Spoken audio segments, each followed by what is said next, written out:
session of the World Heritage Committee. I hope that you have enjoyed the opening ceremony live broadcast yesterday.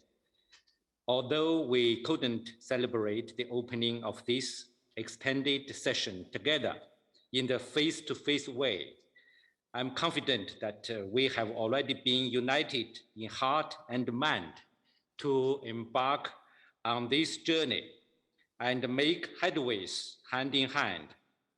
With deep gratitude for your trust in me as chairperson of the extended 44th session of the World Heritage Committee, I wish to highlight my hope once again that all of us committee members and representatives of other state parties, colleagues from the Secretariat and advisory bodies, as well as other organizations and stakeholders, work in the true spirit of multilateralism and through dialogue and cooperation to promote the value of the Convention, to forge trust and solidarity, and to make this unique extended session successful and decisive.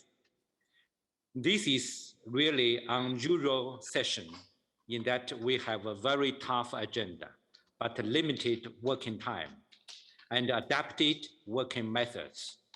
Hence, I'd like to remind all the participants of following strictly the time limits of interventions and the requirements of the rules of procedures, so that we could keep pace with our timetable. Please also understand that we may not be able to give floor to every observer every time, but we'll try our best to let all interested parties to make their interventions and comments. Ladies and gentlemen, now I'd like to proceed to the agenda and start with the document 2, request for observer status. Before considering the admission of observers, I'd like to give the floor to the Director of World Heritage Center, Ms. Rossler, for some general announcements. Ms. Rossler, please. Thank you very much, Mr. Chair. First of all, allow me to recall that the World Heritage Committee at its 35th session decided that committee meetings should be live streamed over the web. Therefore, the debates of our session will be live streamed through the address which appears on the screen now. I don't see it, but I think you all have it, and which is also available on the website of the extended 44th session of the World Heritage Committee. Secondly, allow me please to indicate that UNESCO gratefully acknowledges the host country for providing interpretation in Chinese throughout the session. Please also note that thanks to the generosity of the Kingdom of Spain, interpretation will be available in Spanish for the duration of the whole and of the entire meeting. In this regard, I would like to invite the Spanish and Chinese language speakers to choose in which working language, English or French, they would like to see their interventions being reflected in the summary records of the session. Your choice should be indicated orally at the time of your first intervention. It should also be transmitted in writing to the Secretariat before the end of our working session today. Thank you very much in advance, and thank you, Mr. Chair. Thank you very much, Madam. We now turn our attention to the admission of observers. The list is presented in document 2, in accordance with Article 8 of the Rules of Procedure. For your information, this is a bilingual document. I'd like to ask our dear rapporteur if she has received any amendments on the draft decision proposed. Rapporteur. Thank you, Mr. Chair. We have no amendments. Thank you, Mr. Rapporteur. Dear colleagues, I have now to ask you if you agree to the presence of these observers throughout the session.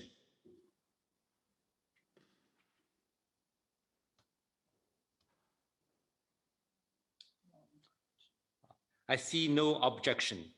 The participation of observers is agreed.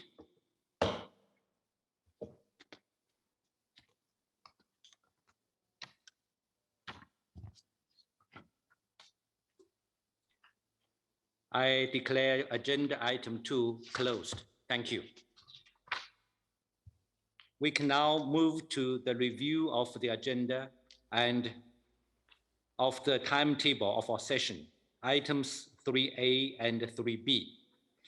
As you will surely remember, the provisional agenda of the extended 44th session was already adopted by the committee at its 14th extraordinary session, Decision 14X.com4 on 2nd November 2020. The tentative timetable was adopted by the committee at its 15th extraordinary session, Decision 15X.com3 on 29th March 2021, including a number of agenda items proposed to be adopted without debate.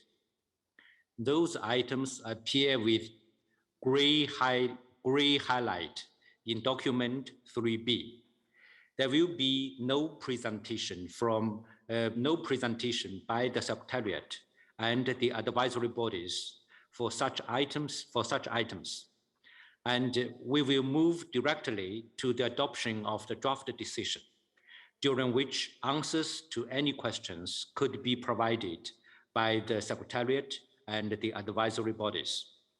I would like to invite Ms. Rossler to present the agenda and the timetable for this session as contained in documents 3A and 3B. These documents should be read in conjunction with document inf.3a.ref2, which contains the provisional list of documents of our session. Ms. Rossler, you have the floor. Thank you very much, Mr. Chair. As you just have pointed out, that the agenda was already adopted in September 2020 and the timetable in March 21 by the extraordinary sessions of the committee. Now, as you see in your agenda, there are the items which will be adopted without debate. They are in gray highlights in your document 3B. And therefore, I encourage you that you read these documents very carefully. We will go immediately into the draft decision, and we stand ready as the World Heritage Center and the advisory bodies to answer the committee members' question while examining the relevant paragraphs of the draft decisions. Please also let me recall that the practical information for the holding of this session is included in document INF1, which provides general information, but also methods of work.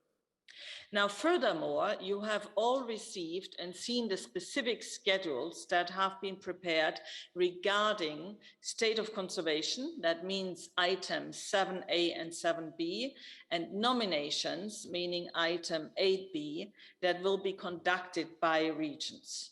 This has been proposed to accommodate the different time zones, and I think it will facilitate the active participation of all stakeholders. Please note that these timetables have been uploaded on the World Heritage Center's webpage, and we will update it as required.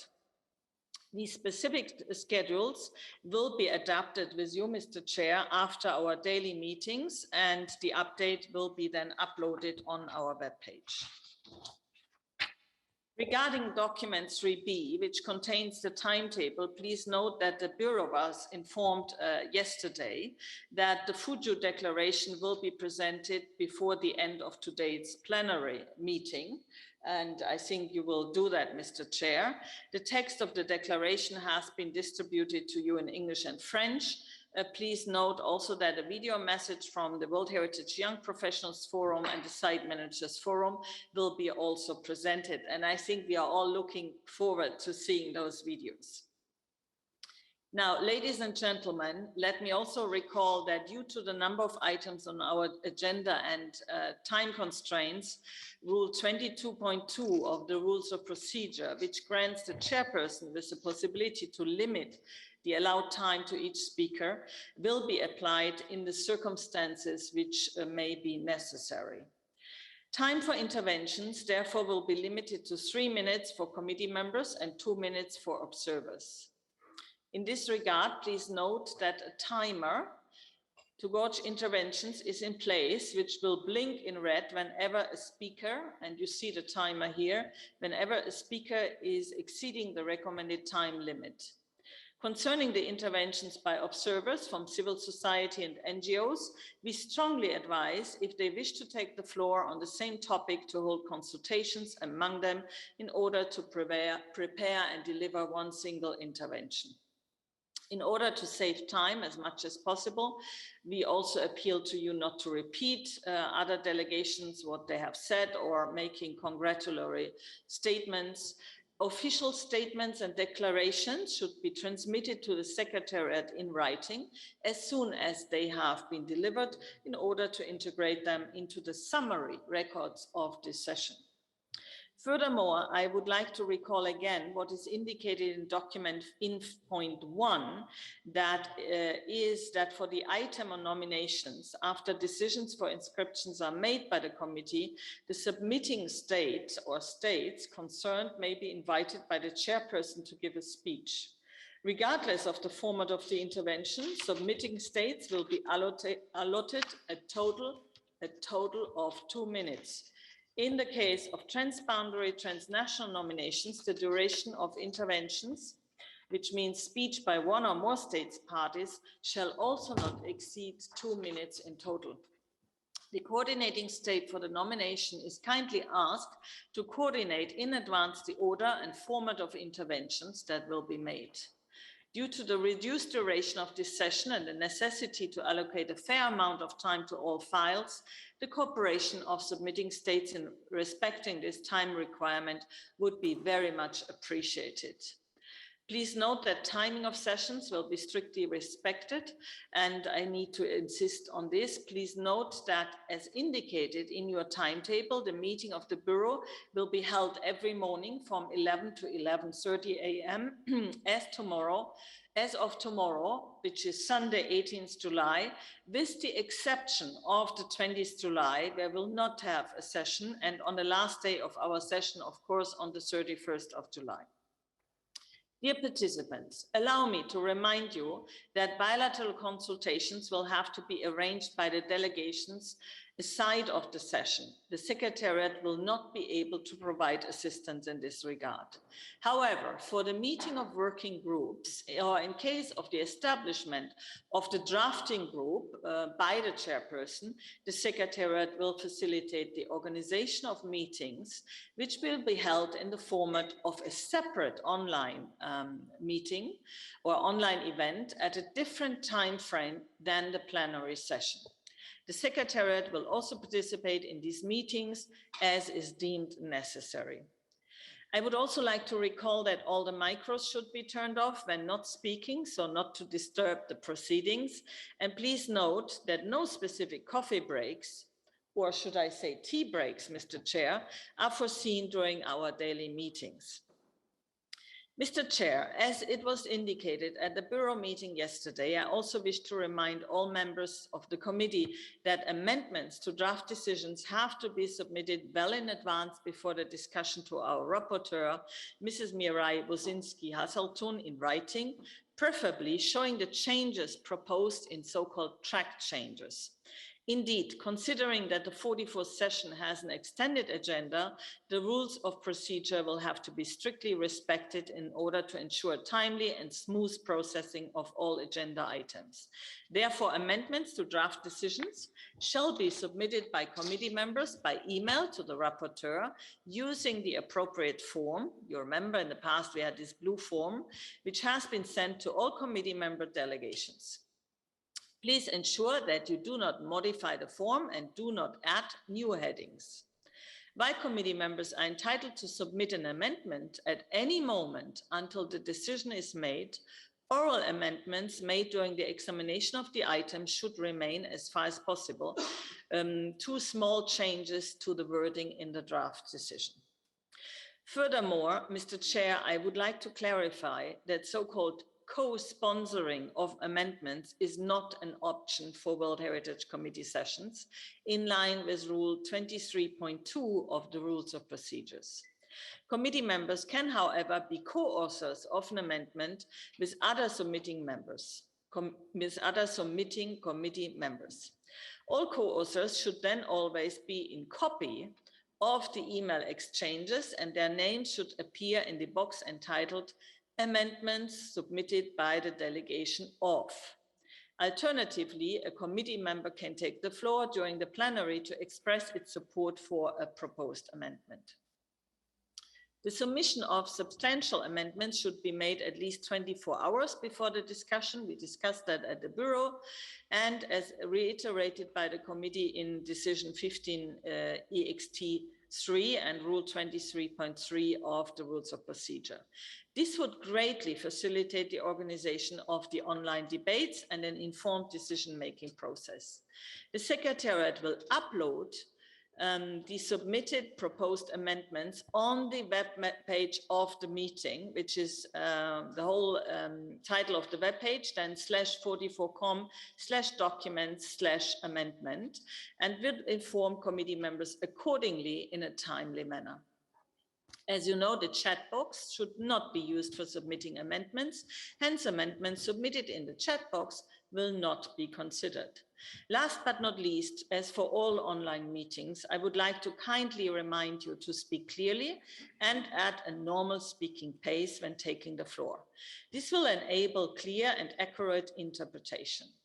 I also wish to ask all observer delegations not to turn their camera on during the meeting and to only switch them on when taking the floor upon invitation, so that the committee members can be identified more easily from Fuzhou, so that we can see who are the committee members and who are the observers more easily. Thank you very much to all of you. Thanks, Mr. Chair.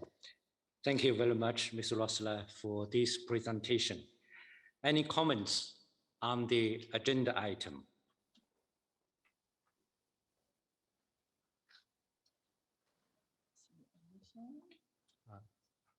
I see none. Now let's proceed then. Oh, sorry, as Ethiopia, please. Thank you, Chair, and good morning to all. We thank the Director for the explanation given to us on the proceedings. I just have one question and clarification about the procedures for voting. If indeed we come towards voting, how is that going to take place and what are the provisions in place? Thank you. Okay. Any other comments? Oman, please. Thank you very much, the Chair. Only I have a problem. Our camera is not turned on from your side. Please, if the technician try to turn the camera on for us. Okay. Any other comment? What was the question from Omar? Omar is the camera.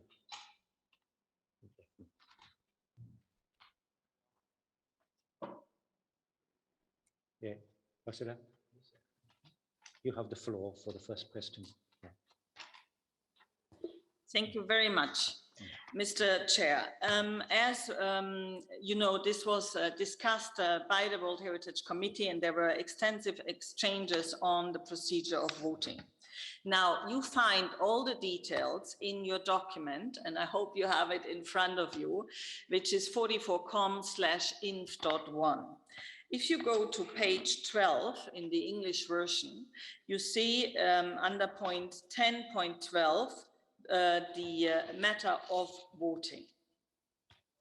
So the practice of this committee, as you know, for the past nearly 50 years, is that the committee takes decisions normally by consensus.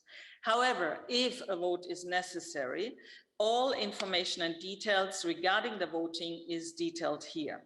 These arrangements have been made by and approved by the committee by correspondence on 21st of May 21, following decision 15 EXT Com.3.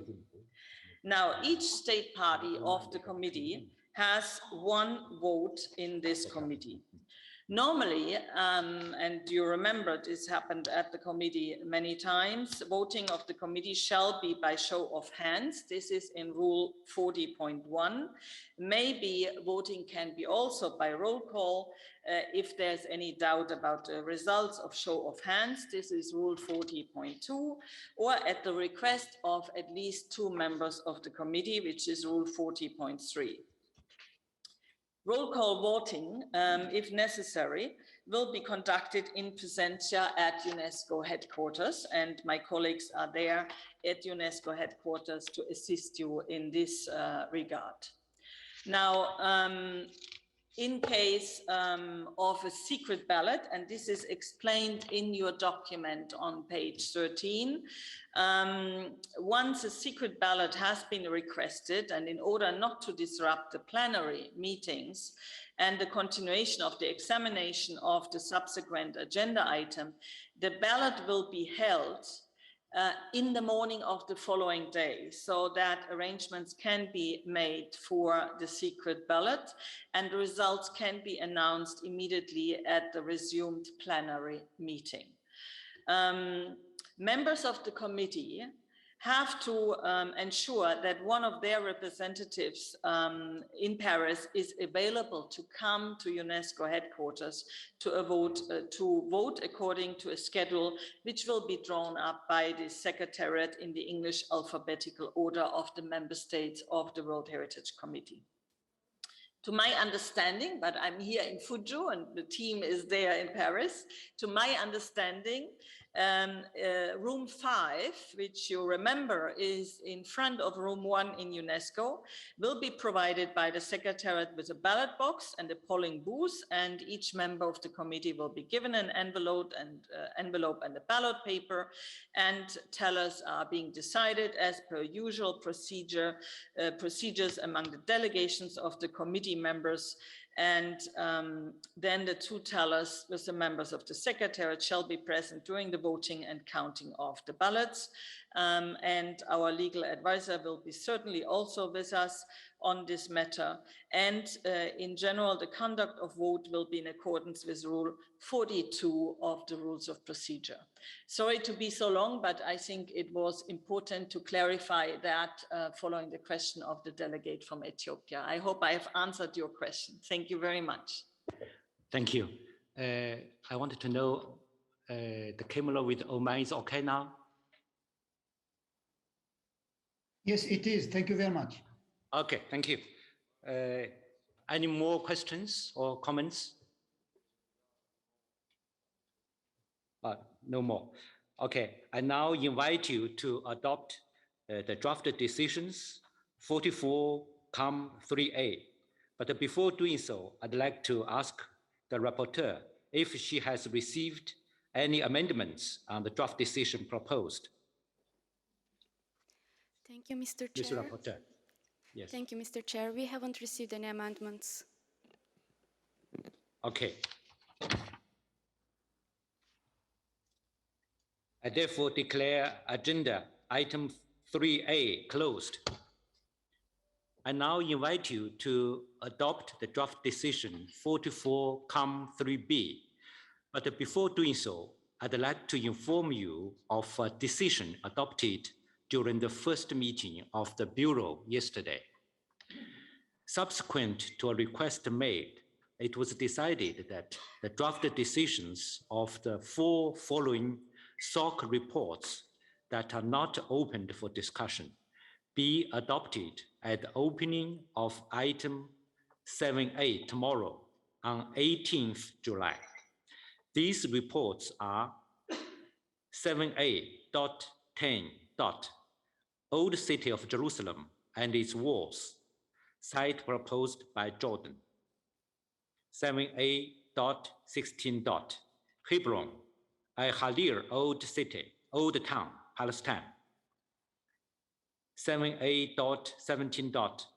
Palestine, land of olives and vines, cultural landscape of southern Jerusalem, Batir, Palestine. 7b.135. Birthplace of Jesus, Church of Nativity and the pilgrimage route, Bethlehem, Palestine. Consequently, item 7b will be opened at the same time and will remain open until all state of conservation reports on item 7b have been adopted as scheduled. Shall I take it that you all agree with the request?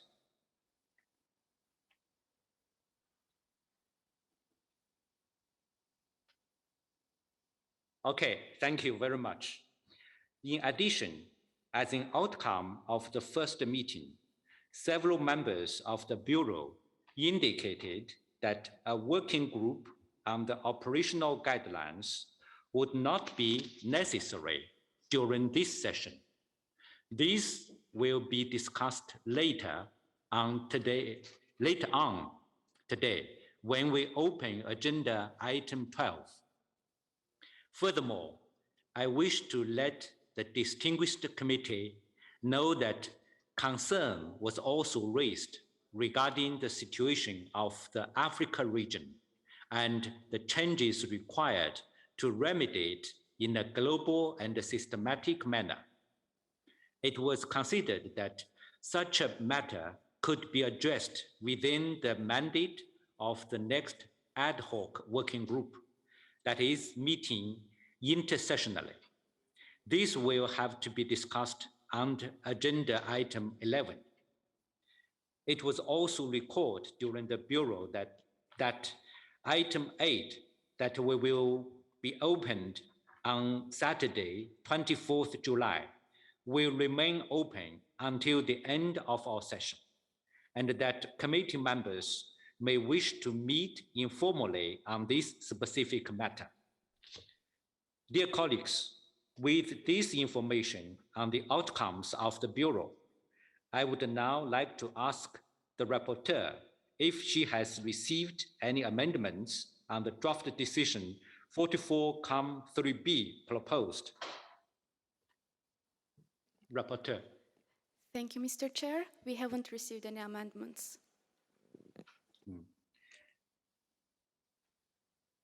No. Any comments? No? Oh, I see now. I therefore declare draft decision 44-3B adopted. I declare agenda item 3B closed.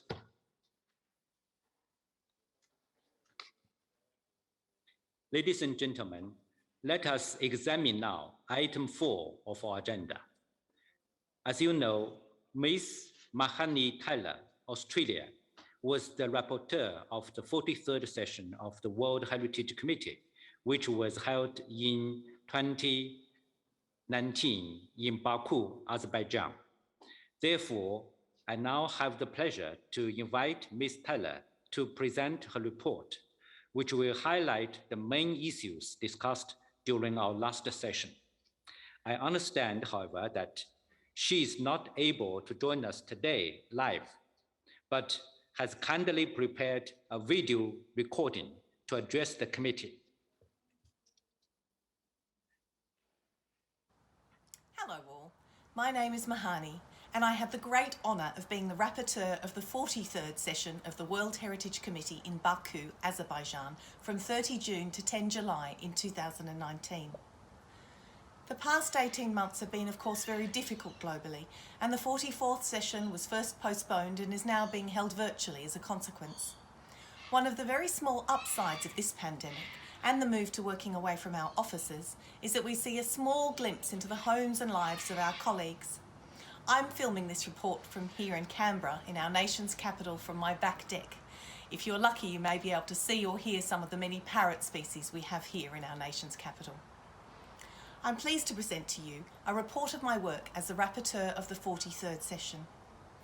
At its 43rd session, the World Heritage Committee adopted 245 decisions, the highest number since 2011. 2,000 participants from 130 states, parties and observers registered.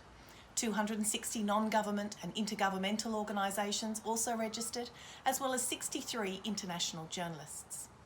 The session was generously hosted by the Republic of Azerbaijan and chaired by Dr. Abulfaz Gariev, who steered the committee through many difficult discussions and decisions over 10 long days.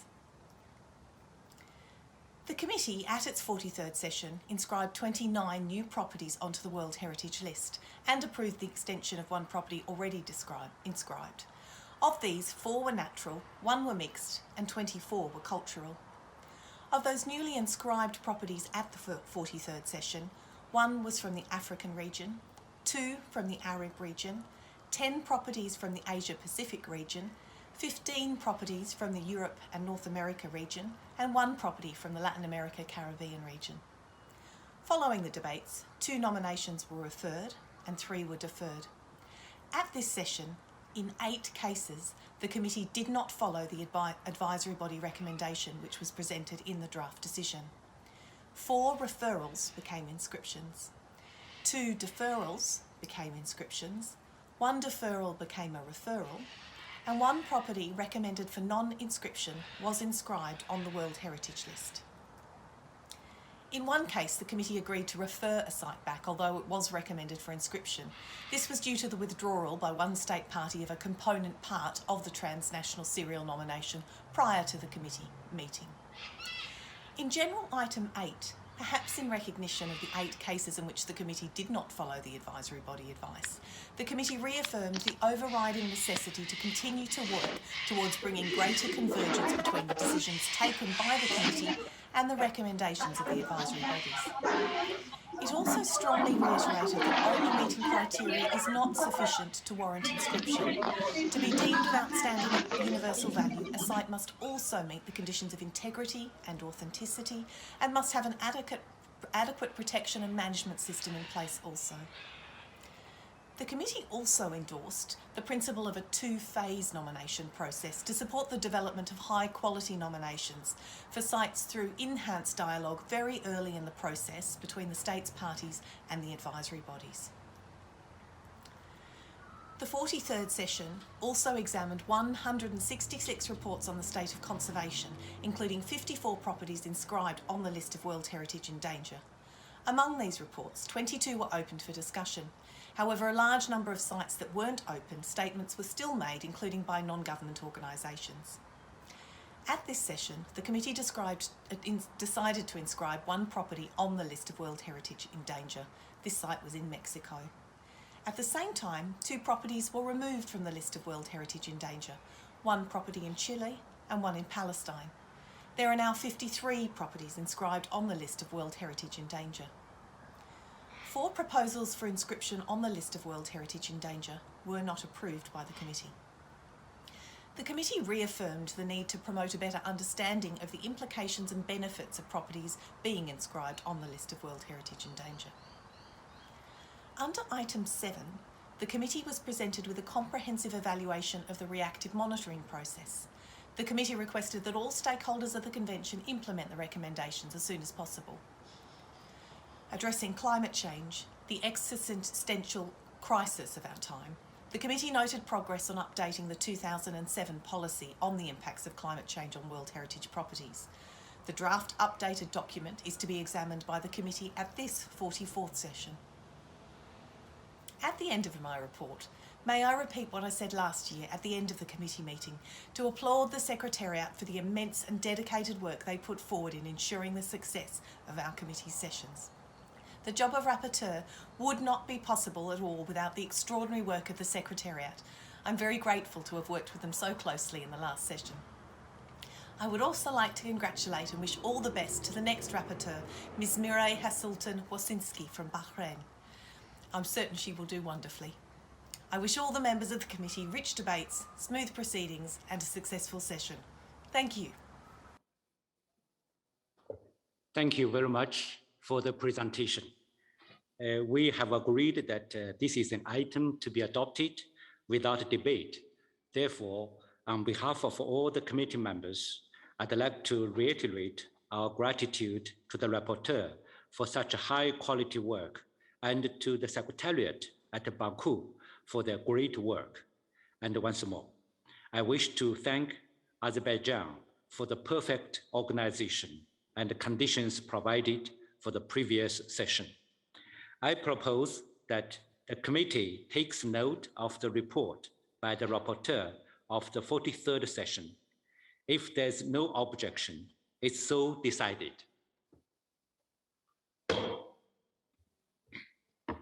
Thank you very much. I now close item 4 of the agenda. Dear colleagues, we're now moving to the opening of our agenda item 14, dedicated to the budget matters. The relevant document for this item is document 14. However, before we do so, I'd like to give the floor to the director of the World Heritage Center, Ms. Rosler, who will provide us with some important clarifications regarding this agenda item and the two next ones, items 11 and 12. Ms. Rosler, you have the floor. Thank you very much, Mr. Chair. We are in a particular situation here as we have to consider the examination of 3 items, 14, 11, and 12 together because they are linked with each other. Indeed, as you remember, the committee at its 43rd session in 2019 had endorsed the principles and modalities of the preliminary assessment proposed in the framework of the reform of nominations. It also decided to extend the mandate of the ad hoc working group to further elaborating upon the nomination reform process and the preliminary assessment proposal and review the outcomes of the work of an expert drafting group that was constituted to discuss and propose concrete changes to be introduced into the operational guidelines in this regard. The report of the ad hoc working group is contained in document 11, while the proposed changes and concrete changes to the operational guidelines are presented in document 12. Furthermore, financial implications related to the proposed reform are reflected in document 14 on the budget. Consequently, and as you see, these discussions on the items are closely linked. Therefore, as indicated in the timetable, it is proposed that we will leave item 11 and 12 open to take into account discussions and proposed recommendations that may arise during the working group on the budget, which we will now establish, because that's a standing body, Mr. Chair. Furthermore, Mr. Chair, as also indicated in the timetable, the establishment of the working group on the operational guidelines was foreseen. However, committee members may wish to decide on the necessity of such a working group after having heard the report of the chairperson of the ad hoc working group, and there were already discussions at the Bureau yesterday in this regard. Thank you very much, Mr. Chair. Many thanks. These are indeed extremely important points to consider in your deliberations. Dear colleagues, as you will remember, the committee established by decision 35-12B, a standing consultative body for review of the committee's biannual budget in conformity with Article 20 of the Rules of Procedure. This consultative body is open to all states parties that wish to participate, including states non-members of the committee. I would like also to recall that the advisory bodies will have the possibility to attend this working group as observers. Based on past years' practice, I'd propose that the budget working group meets 3 times from 21st to 23rd July, from 4 p.m. to 5 p.m. Paris time. Is there any objections on this proposal?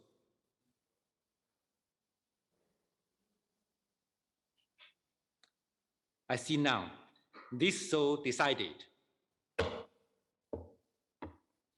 Furthermore, as you know, as per Rule 20.2 of the Rules of Procedure, it is of the responsibility of the group to elect its chairperson.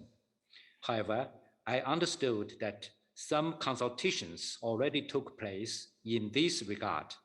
Therefore, I'd like to know if a delegation would like to make a proposal.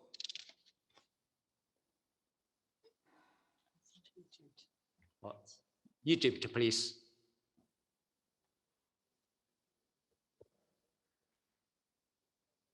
Thank you very much, Mr. Chair.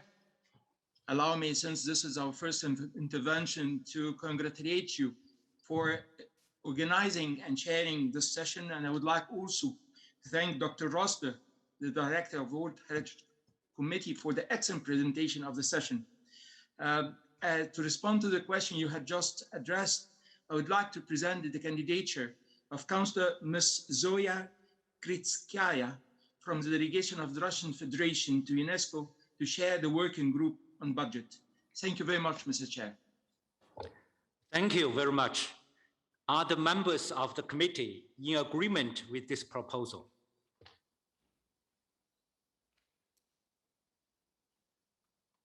I see no objection. This is so decided. Congratulations.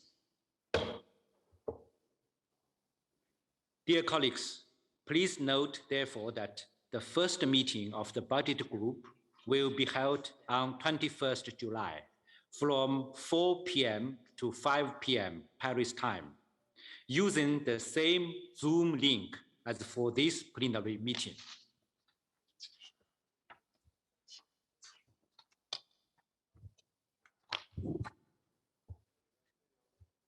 Dear colleagues, as we have just heard from Ms. Rossler, I suggest that we open item 11, which concerns the follow-up to recommendations of evaluations and audits on working methods, jointly with item 12 on the revision of the operational guidelines, as they are intrinsically linked with each other.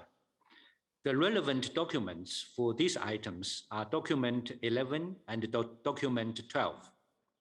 As you will remember, the committee at its 38th session in 2014 decided to establish an ad hoc working group to examine the issues related to working methods of the evaluation and the decision-making process of nomination.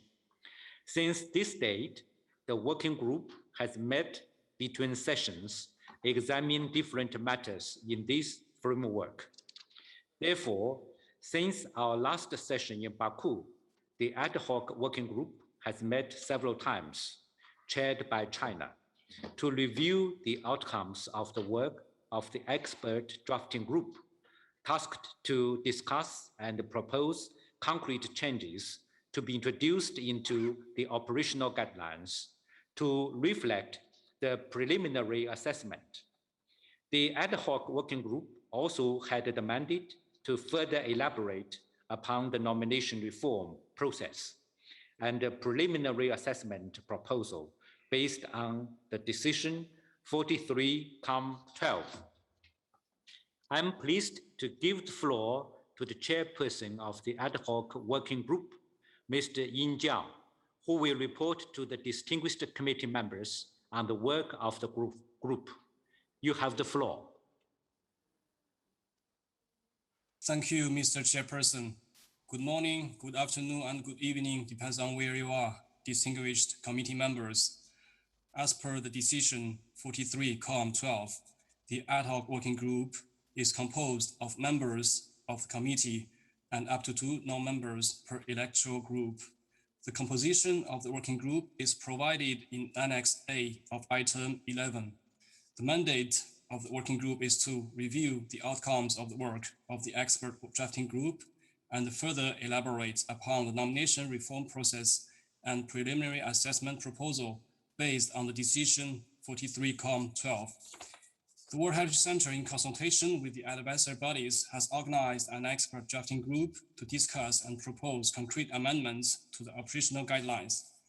The experts are from the United Kingdom, Slovenia, Jamaica, Zimbabwe, Bahrain, and Australia. The amendments to the text of the operational guidelines proposed by the expert drafting group have been circulated in January 2021 for further review by the working group. We invited working group members that would seek clarifications and that would have potential proposal for amendments to approach the Secretariat and the advisory bodies during the time between each of the meetings.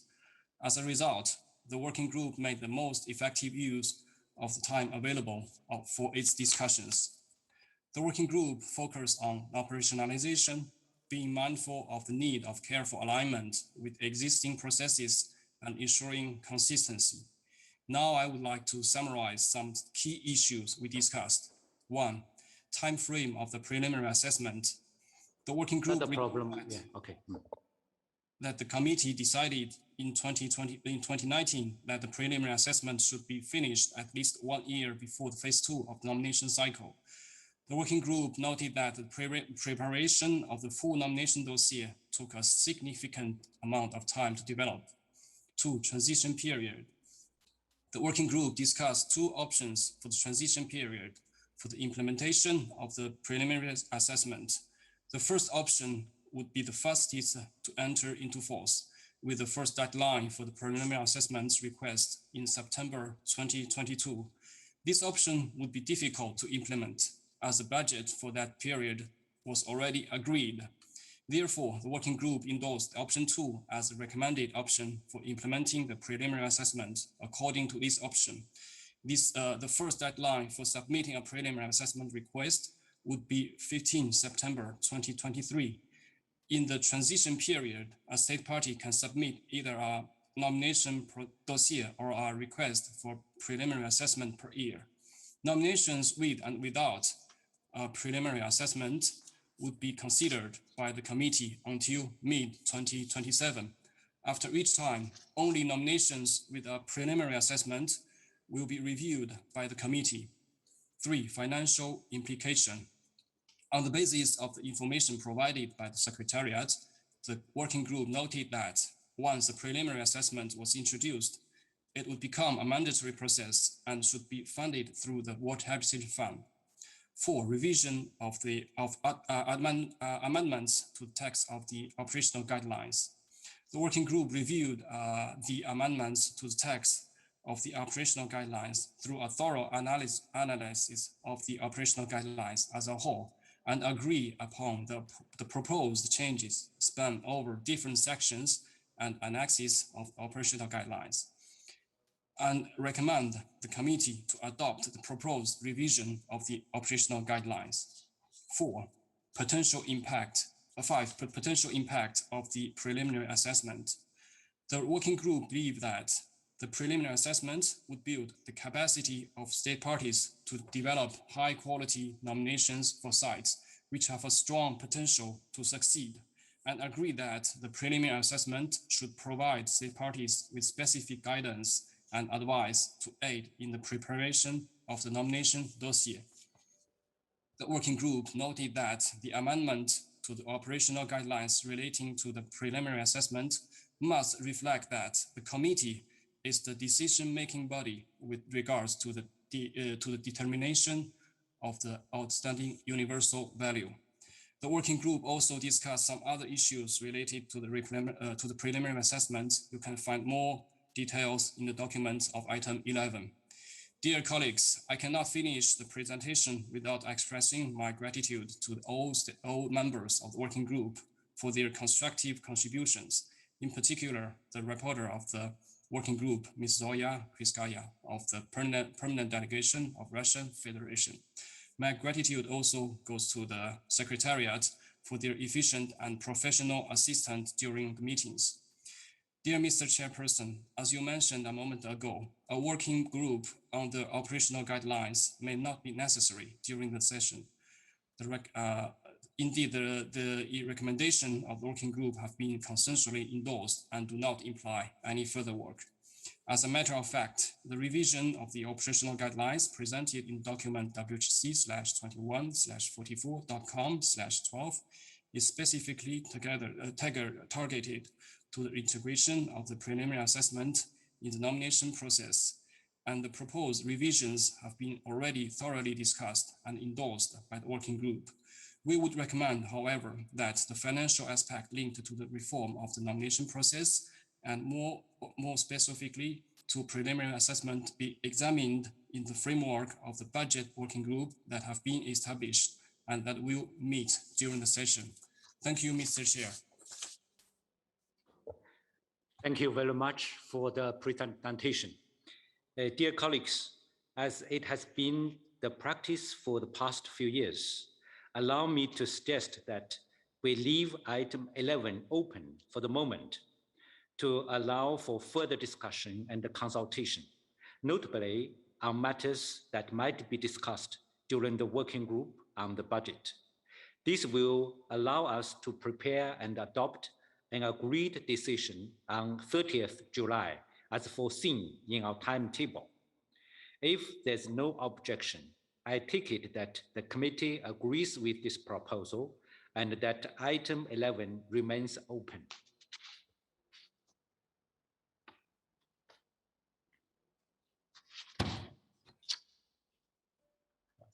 Okay.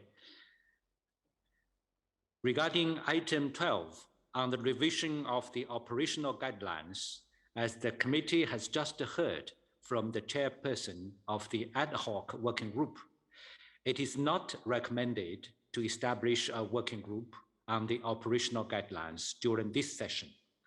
This was also supported during the first Bureau meeting yesterday by several members of the Bureau. I recall that all financial aspects related to the revision of the operational guidelines will be addressed by the working group on the budget.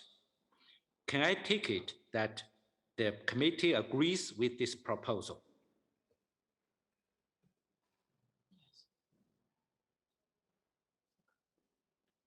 I see none. So there's therefore no need to establish such working group on the operational guidelines. Let's proceed then. So we now move to our next agenda item.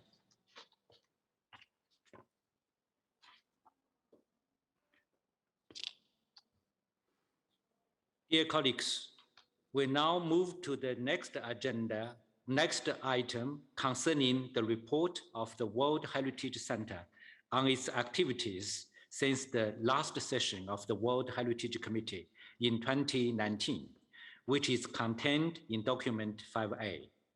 Due to the COVID-19 pandemic and the postponement of our session to 2021, exceptionally this year, the report of the Secretariat spans over a 2-year period and is therefore very comprehensive. As you will remember, by decision 15X.com3, the committee decided that this agenda item would be adopted without debate. I would like to thank, on behalf of all the committee members and states parties, for the excellent work conducted by the World Heritage Center under the outstanding leadership of Ms. Rossler. I therefore invite you, dear colleagues, to proceed with the adoption of draft decision 44-5A. But before doing so, I'd like to ask the rapporteur if she has received any amendments on the draft decision proposed. Thank you, Mr. Chair. We haven't received any amendments. Okay. Are there any comments?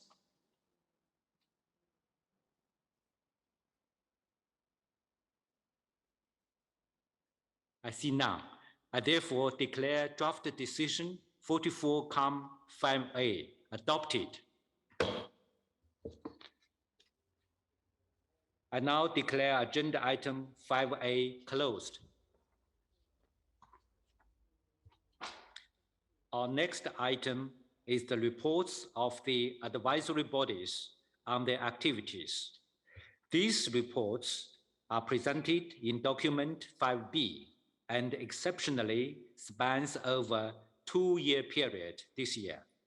As for the report of the Secretariat we have just examined, I thank the 3 advisory bodies for these very informative reports.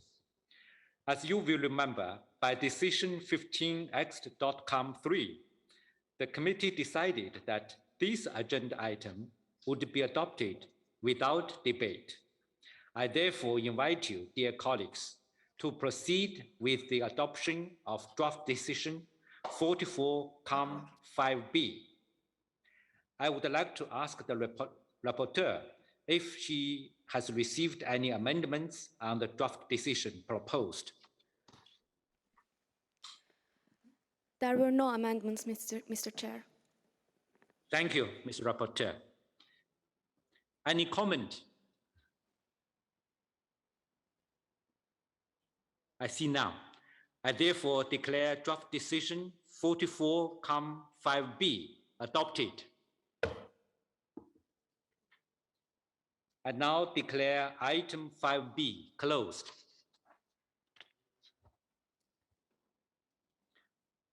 We will move now to the next item, which concerns Priority Africa, Sustainable Development and World Heritage, and is contained in document 5C.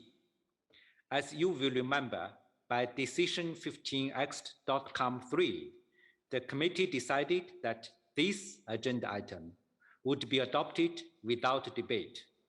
I therefore invite you, dear colleagues, to proceed with the adoption of the draft decision 44-5C.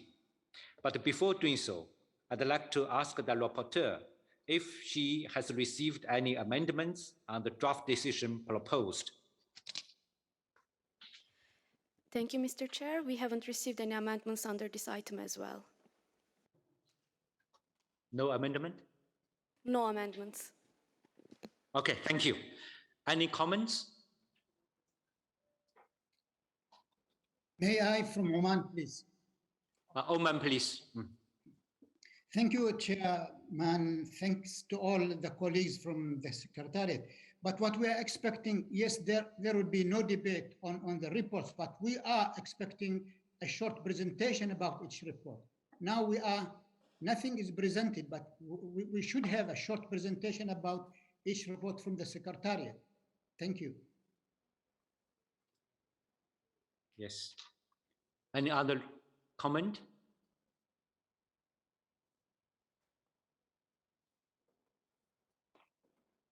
Yeah.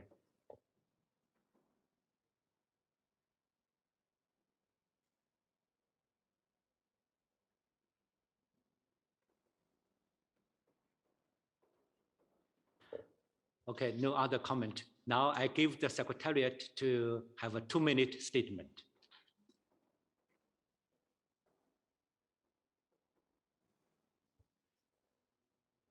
On this matter. It's not foreseen, you see, so this is, but if the committee insists. Yes.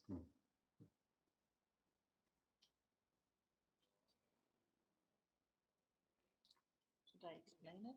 Yes, Ms. Rosler, you have the floor. Yeah. Thank you very much, Mr. Chair. As you know, and this is to answer the point from Oman, it was decided that certain reports would go to the committee without presentation from the Secretariat, and that the committee would go directly into the decision. But I'm sure that my colleagues, in case you have any specific questions on the draft decision, will be able to answer your questions. Or if the committee would nevertheless insist, of course, my colleagues can make a very brief introduction to this item if you wish to hear them. So it's up to you. Maybe the delegate from Oman can reply to this point. Oman, please, is it okay? No, thank you. I don't have any specific question, but we were expecting a presentation. Since there was a decision not to be presented, it's okay for me. Thank you. Okay, thank you. Thank you. So I therefore declare draft decision. Oh, sorry, Ethiopia, please. Thank you very much, Chair. We would like, in line with Oman, we'd like to have a presentation on this issue by the Secretariat regarding priority Africa. Thank you very much. Okay. Thank you, Mr. Chair. I think my colleagues in Paris will do the presentation. Thank you. Thank you very much, Mr. Chairperson. I will make the presentation along with my colleague, Mohammed Juma. I will give you just a brief overview of the document, and Mr. Juma can provide some additional details. The report on the progress of priority Africa, sustainable development and world heritage is mainly structured around a few key points. The first is the state of conservation in Africa, then the regional and national policies and initiatives that have been undertaken, then looking at the way in which the World Heritage Sustainable Development Policy has been operationalized. The operationalization has the support for operationalizing the World Heritage Sustainable Development Policy was requested during the last session, and some of the activities regarding the development of the tools have been noted here, and then also some work on good practices and so on. The periodic reporting exercise, which is the third periodic reporting exercise, will also be covered in a separate item. So, and Mr. Juma may wish to elaborate on it because there was a reporting exercise for the Africa region that was undertaken. And then we have a number of local initiatives for sustainable development and World Heritage properties that we have that has been elaborated in the report. These are examples of various initiatives that have been undertaken at different sites across the world. And these are looked at around some key thematic areas. The first is to do with initiatives around inclusion for sustainable development. The second, which is looking at enhancing resilience and environmental sustainability, looking at local communities, then initiatives around enabling inclusive and equitable growth, those around peace and security, then around the theme of enhancing knowledge and skills, and for each there are specific examples and links provided. Then there is an item on, there is a paragraph on the strengthening of governance, which is also a theme that came up. And then the last theme here under this set is the preparation of tentative lists and nomination files, for which a variety of efforts have been made, and Mr. Juma can elaborate a bit more on that. And then addressing the most vulnerable. The next section is on addressing the most vulnerable World Heritage properties, which has to do with the properties that are already on the danger list, and looking at how to bring them to establish the desired state of conservation. Then we have a section on monitoring and measurement, looking at the Culture 2030 indicators framework and looking at how this framework could provide valuable measures and data for for understanding the way, the progress of sustainable development, and looking also at the periodic reporting exercise and the indicators within that as another aspect of this. And the frameworks themselves, because the framework of the Culture 2030 indicators has these specific dimensions. So the structure of the report is already looking at the same sort of dimensions, the same thematic areas, so that different aspects of sustainable development are already addressed. The next section is on key global partnerships, because there's a number of different partnerships that have been established from the World Heritage International Assistance to the UNESCO Africa-China Forum, to the Africa World Heritage Fund and IUCN activities. And of course, the African World Heritage Fund is a very close partner.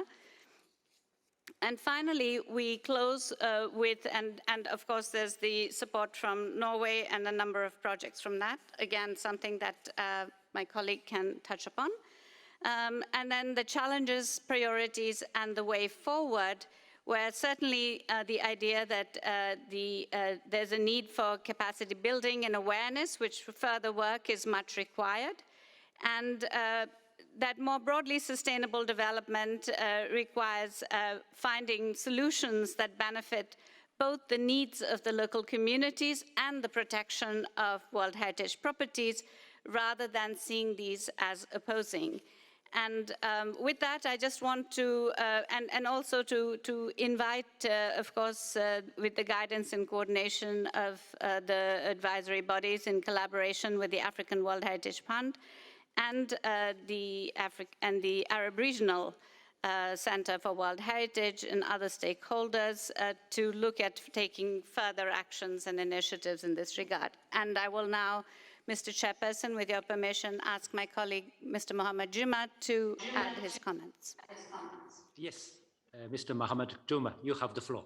Thank you very much, Chair. I just wanted to go direct now to more details, as my colleague has already, she has already given that general, description of this periodic reporting.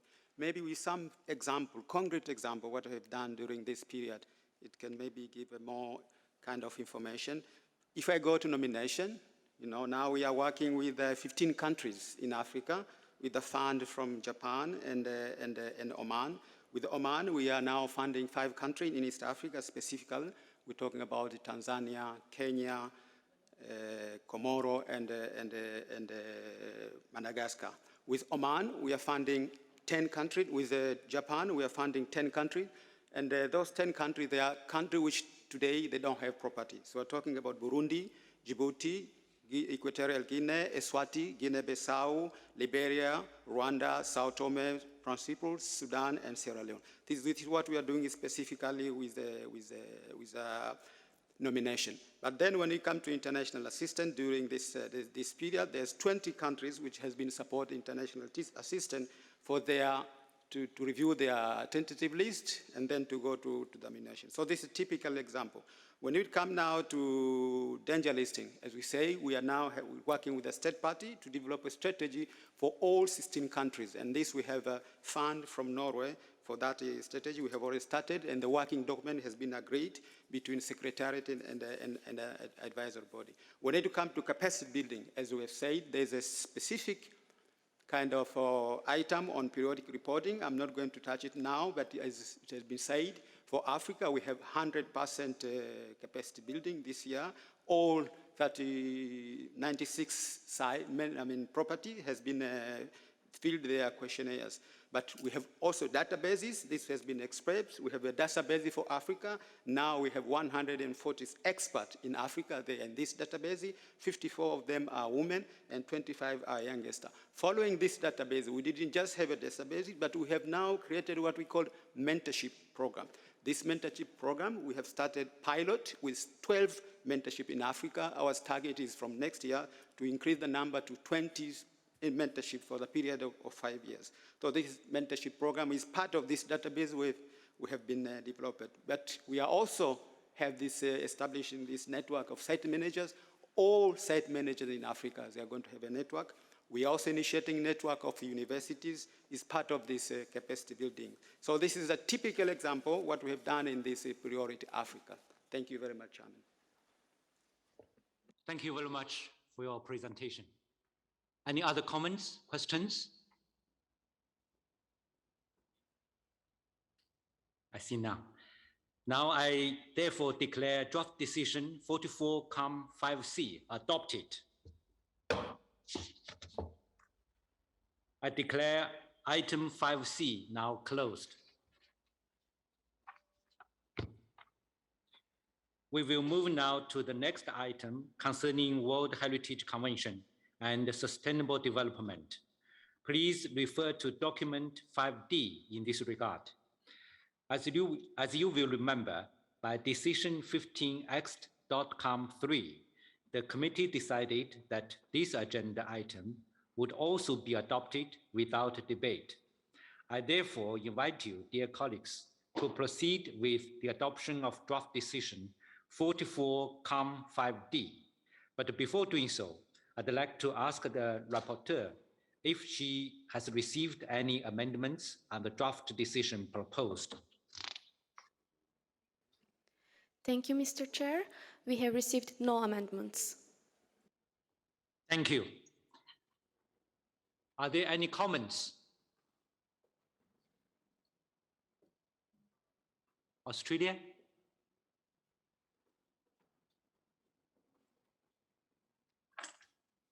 Thank you, Mr. Chair.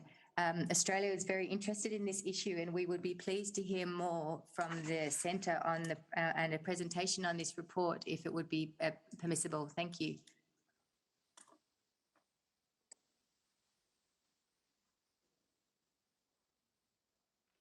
I think, Mr. Chair, this is my colleague, our Deputy Director on this item. Thank you. Okay, please, you have the floor, Deputy Director. Thank you very much, Mr. Chairperson. Again, this was an item that we had not anticipated a presentation on, but there's no problem. We just give you an overview of this document. Again, for this document, this is a policy that came about in 2015 and was adopted. And it was adopted just before the, or in theory, really just adopted because the committee adopted it just before the 2030 agenda was adopted in September. And then the General Assembly adopted it in 2015 November. So there's a bit of alignment and the synergy that we looked at, and there were several other frameworks that have been also international agreements on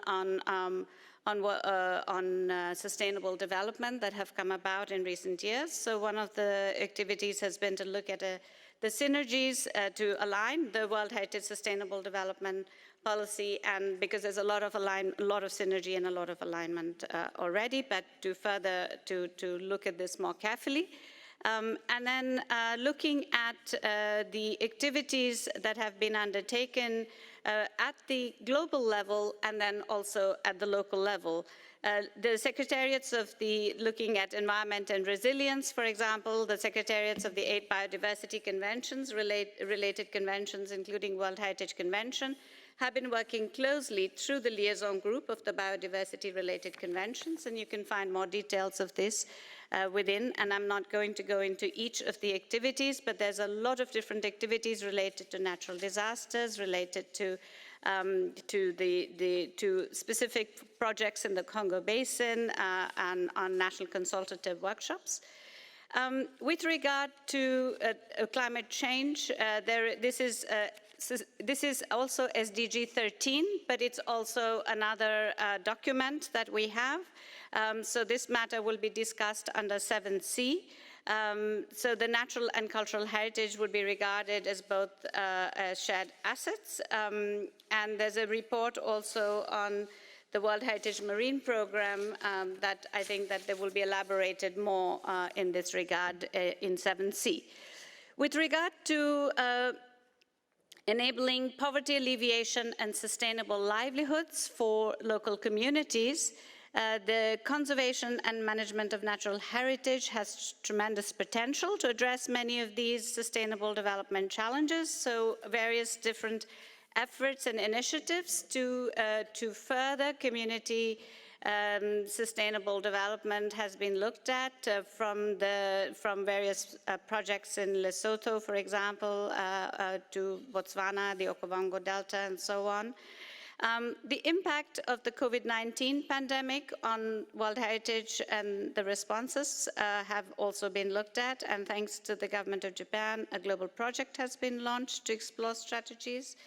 and the UNESCO Tourism Pledge, which is in partnership with the Expedia Group, is something that we've looked at also, and that has been included here. And looking at sustainable cities and settlements, which is SDG 11. The 10th World Urban Forum was something that we took part in. The 40th General Conference of UNESCO also reaffirmed the importance of the 2011 recommendation on the historic urban landscape, which celebrates its 10th anniversary this year. And various workshops have been, and activities of the cities program have been listed. And the importance of looking at cities also in terms of the urbanization pressures, as well as the impact of COVID and the relationship to climate change. With regard to enhancing knowledge and skills, a number of different capacity building, education and awareness raising activities have been carried out, and these along with the UNESCO chairs and Category 2 centers, all of which are in other reports that you will be hearing.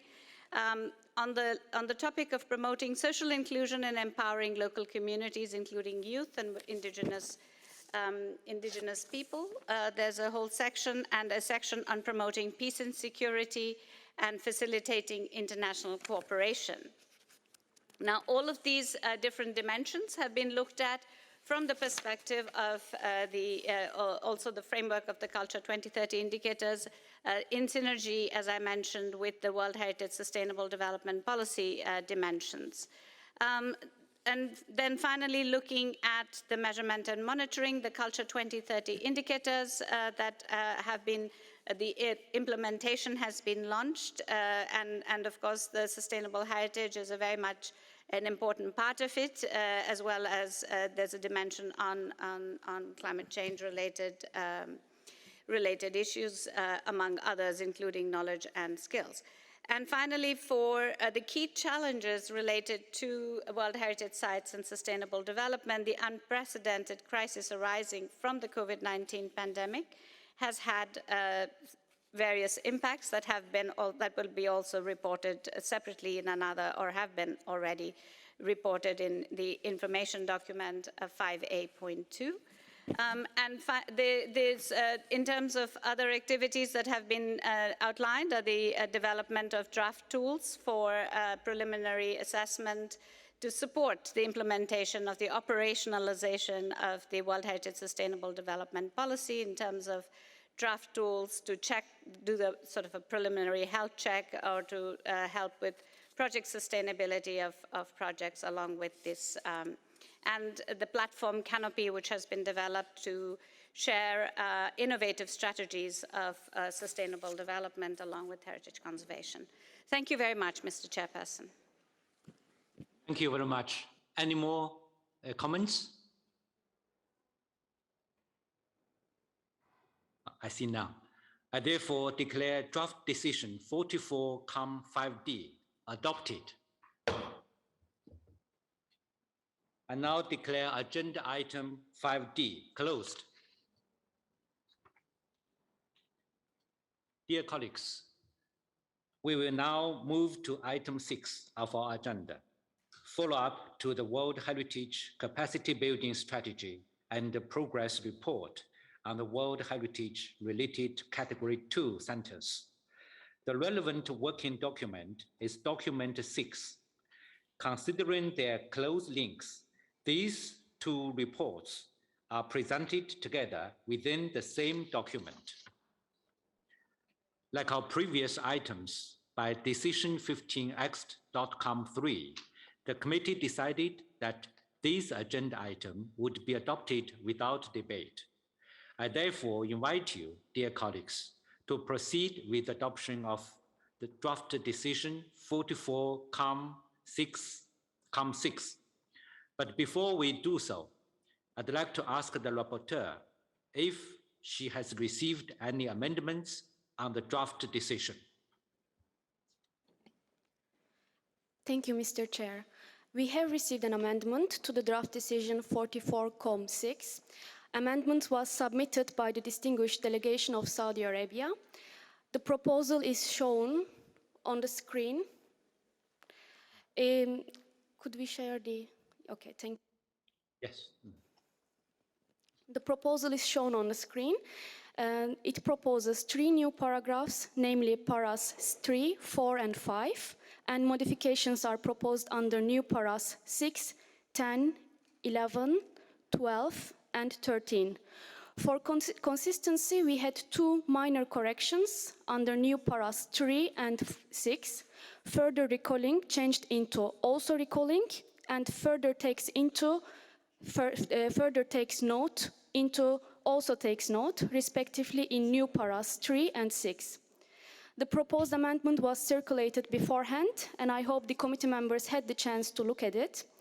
Due to the time constraints, I would suggest not to read the text, Mr. Chair, but if it is suitable for you as well, we can perhaps adopt the decision paragraph by paragraph in order to give enough time to the members of the committee to intervene if they wish to.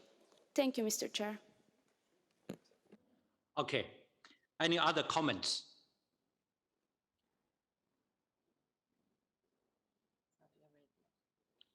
Okay. Saudi Arabia, please. Thank you, Mr. Chair. Thank you for giving me the floor. Since it's my first intervention in this long-awaited 44th session of the committee, please allow me to extend my country's utmost gratitude and appreciation for the government of China for its exemplary efforts to host this year's session against all odds perpetrated by the COVID-19 pandemic. I certainly enjoyed the fabulous Chinese opera performance yesterday, and I'm sure that my fellow committee members shared the same enjoyment. Before I go on explaining the amendment we have proposed the committee members on this item, I would like to take a moment to thank the World Heritage Center and advisory bodies, along with all Category 2 centers that spared no effort to implement the World Heritage Capacity Building Strategy. And we appreciate the initiatives launched, the workshops conducted, and the projects completed for the past decade.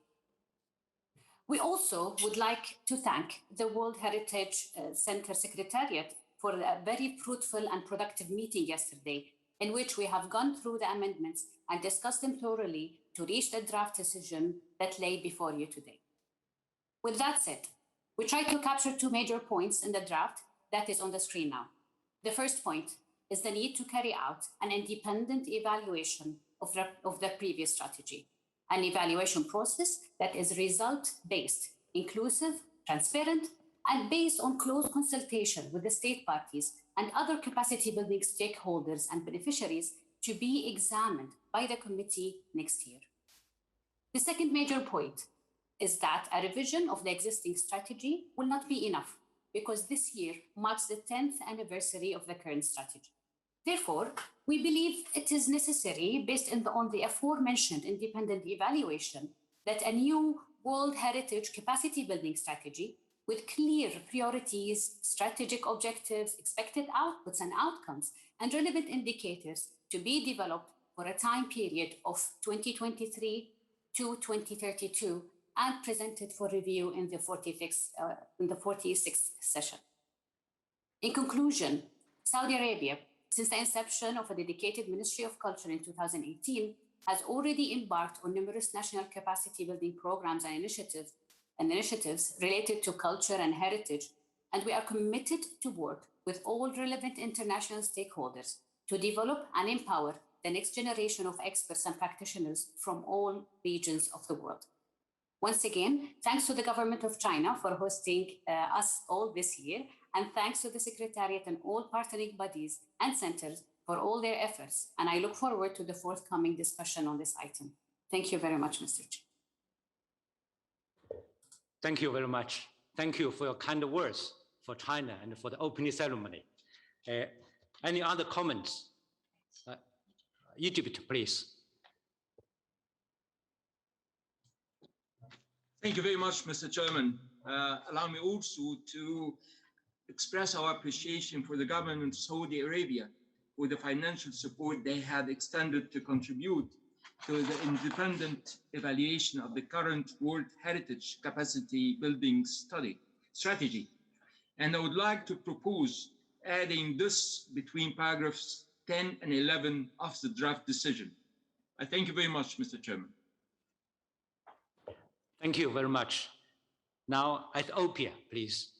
You have the floor. Thank you very much, Chair. We would like to support wholeheartedly the amendments and the general spirit proposed by Saudi Arabia, in this DR. In this decision. It's very important for us that the issues that we have raised in our opening statements be addressed, and this is one of the ways of addressing them. The issues of truly having an independent audit of the real results, the tangible results of the protection and conservation strategy, the World Heritage Center, and then of course the issue of diversity of experts, which is a serious challenge and a problem for us, and which must be addressed. And of course, we thank Saudi Arabia for the generous contribution, both in terms of the revision and in terms of the financial. Thank you very much. Thank you very much. Now, Brazil, please. You have the floor. Thank you very much, Mr. President. First of all, thank you. There's a problem. We can't hear. We can't hear clearly. No. Sorry, we can't hear clearly.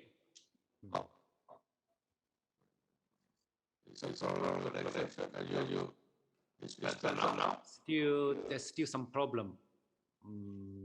It's not very clear.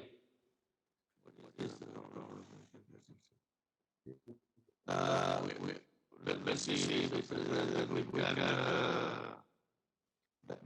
make it clear. Can you listen now? How often it may be better? No. We can maybe cut off the camera. It will be better. Is that so? No.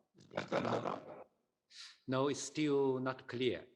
The signal is not clear. It's better. No. No. No, it's... Okay. We will see if we can organize this, and we will come back. After the others. Maybe I come back to you after two other colleagues. It's okay? Okay, thank you. Thank you very much. Okay, thank you. Oman, please. Thank you very much, Your Excellency. We are in full agreement with the amendment provided by Saudi Arabia, and I also would like to extend with others my thankfulness for all the support provided by Saudi Arabia. So we are in agreement with this amendment for this resolution. Thank you. Okay, thank you. Now Russia, please.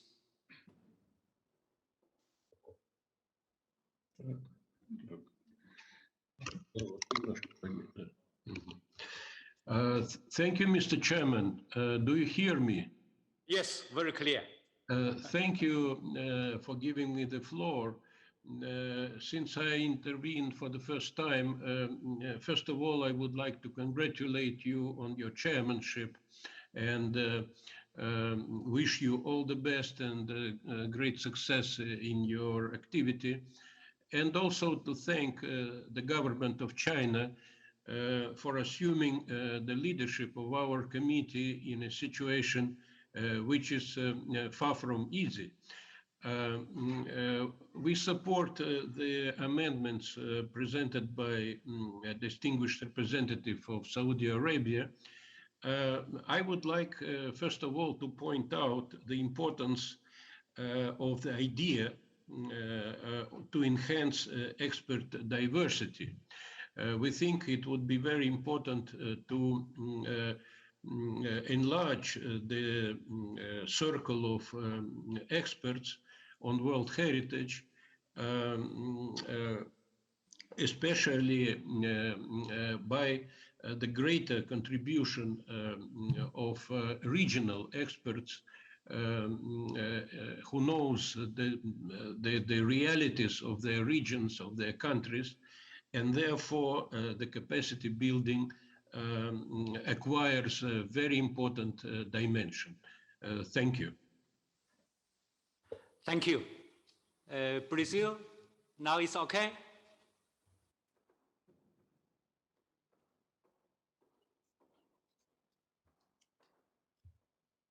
Maybe Thailand first.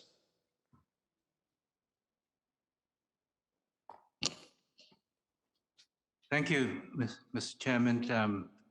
Since the Thai delegation is taking the floor for the first time, I'd like to express our sincere and utmost appreciation to the government of China for the tremendous efforts under very difficult circumstances caused by COVID-19 in organizing this meeting of the World Heritage Committee.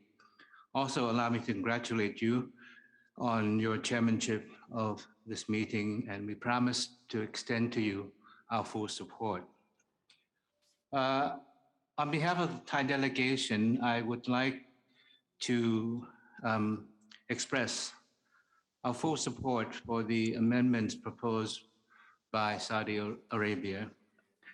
Capacity building definitely is crucially important to the work of the convention. And indeed, we need to give it greater priority and lay out a clear-cut strategy as proposed by the amendments made by Saudi Arabia. Thank you very much, Mr. Chairman. Thank you very much. Thank you for the proposal and the kind words. Now, Bosnia-Herzegovina, you have the floor.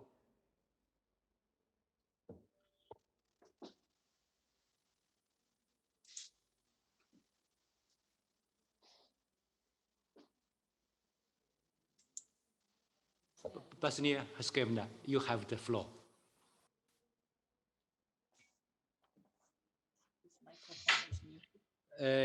Your microphone maybe is muted. Excusez-moi. Yes, it's okay. Yeah. Voilà.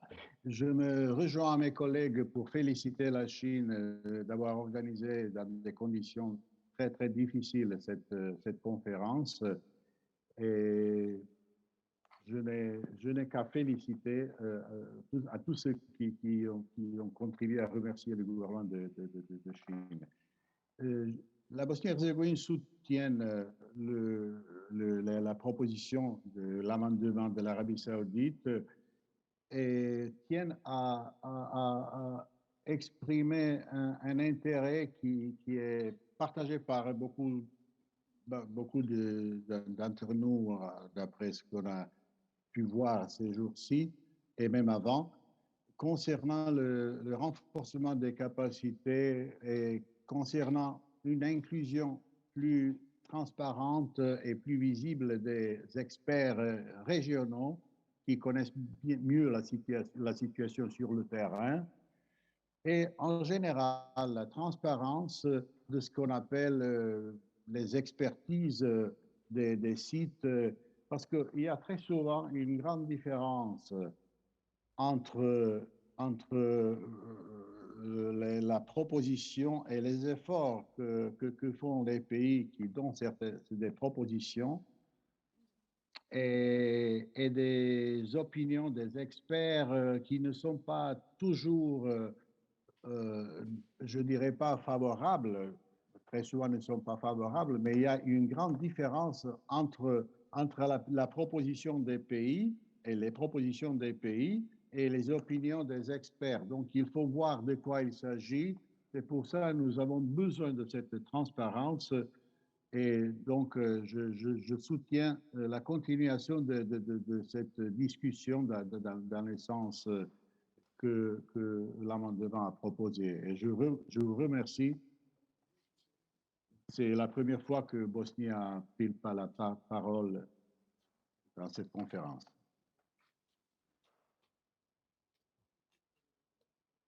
Thank you. Thank you very much for your kind words and for your comment. Now I come back to our colleague, Brazil. You have the floor. Thank you, Mr. President. Can you hear me now? Yes, very clear.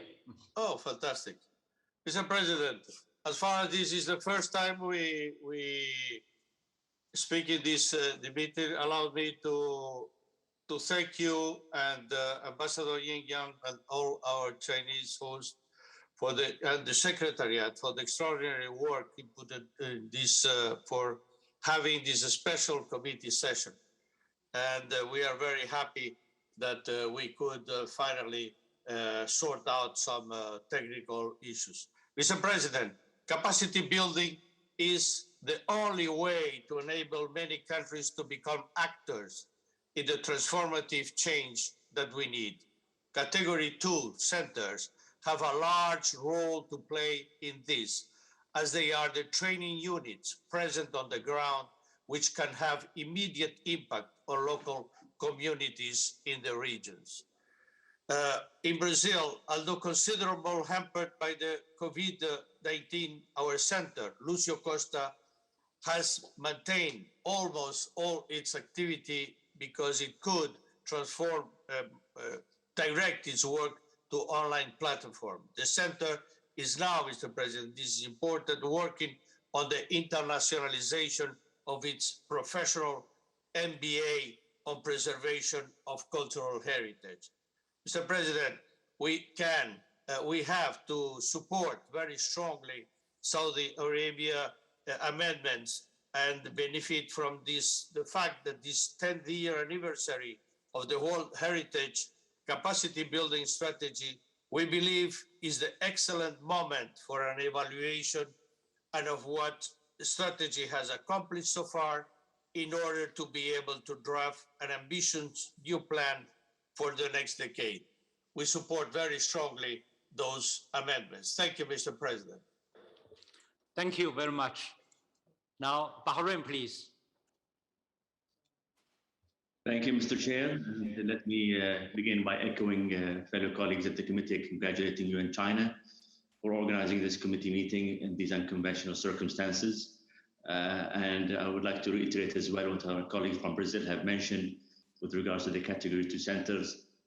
We in Bahrain have put great effort and resources as well in supporting the Category 2 centers, particularly here in the Arab region. And we thank the Secretariat as well with the advisory bodies of being partners in this process. And we do emphasize their important role moving forward in terms of developing any capacity building strategy in the future. And in light of that, we are also in support of the proposal by Saudi Arabia. Thank you, Mr. Chair. Thank you very much. Now, Guatemala, you have the floor.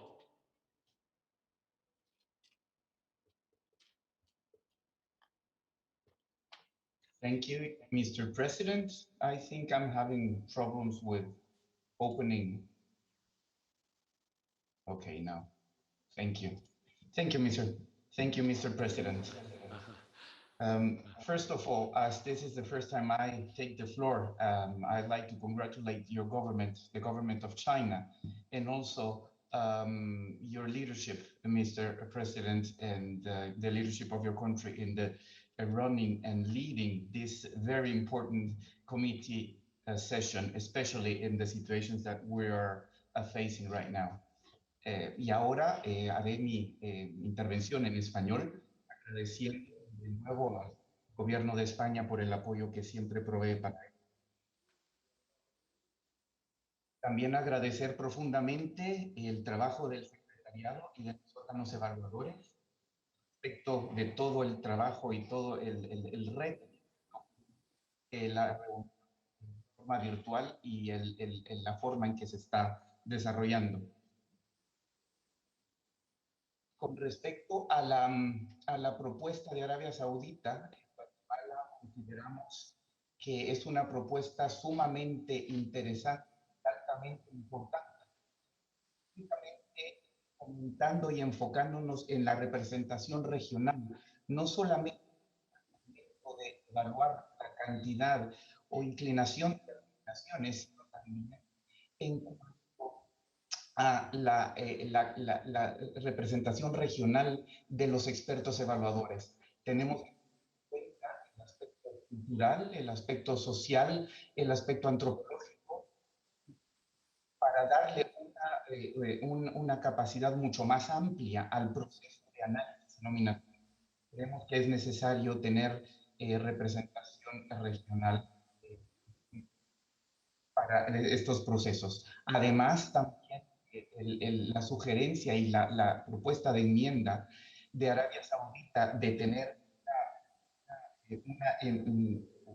un mecanismo de evaluación externo para evaluar las dificultades, evaluar cuáles son nuestras fuerzas y debilidades, por lo que Guatemala apoya la enmienda de Arabia. Gracias, señor presidente, de nuevo por darme la palabra. Thank you very much. Now Uganda, please.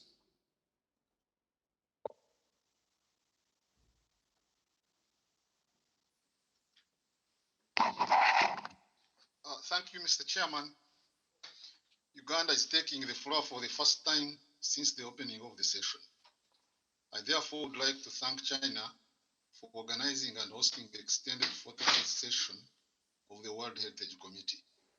I have taken the floor to support the amendments proposed by the distinguished permanent delegate of Saudi Arabia to UNESCO. I thank you for the opportunity.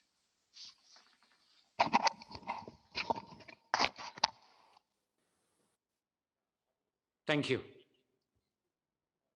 Now Spain, please. Muchas gracias, señor presidente. Como es la primera vez que intervengo, también le felicito por su presidencia y por la organización de este comité. Este comité que tiene 2 sesiones, porque el año pasado, como todo el mundo sabe, no pudimos celebrar y está abordando dificultades que no son solo nuestras. Son dificultades que han tenido todos los países, especialmente más acusadas en aquellos países que tienen más dificultades económicas, climáticas y de otro tipo. Digo esto porque estos factores quizás no sé si se han tenido en cuenta de manera global y en algún caso de manera particular a la hora de algunas evaluaciones, pero tiempo tendremos de hablar de ello. Estas singularidades hay que tenerlas en cuenta, no se puede tener una exigencia global a todo el mundo sin tener en cuenta la asimetría de capacidades y dificultades del gran esfuerzo que hay que hacer para tener propuestas en este comité.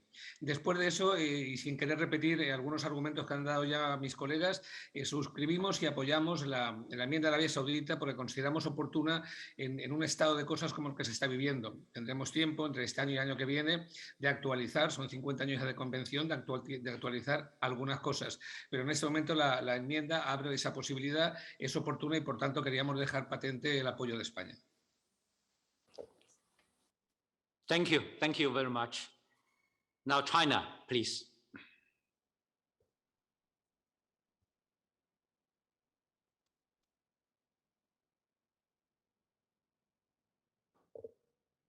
Yeah, China.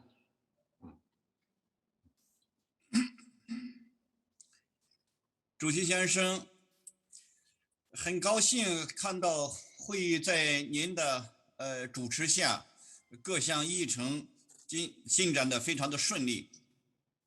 我们对整个会议能够取得圆满的成功，非常充满着信心。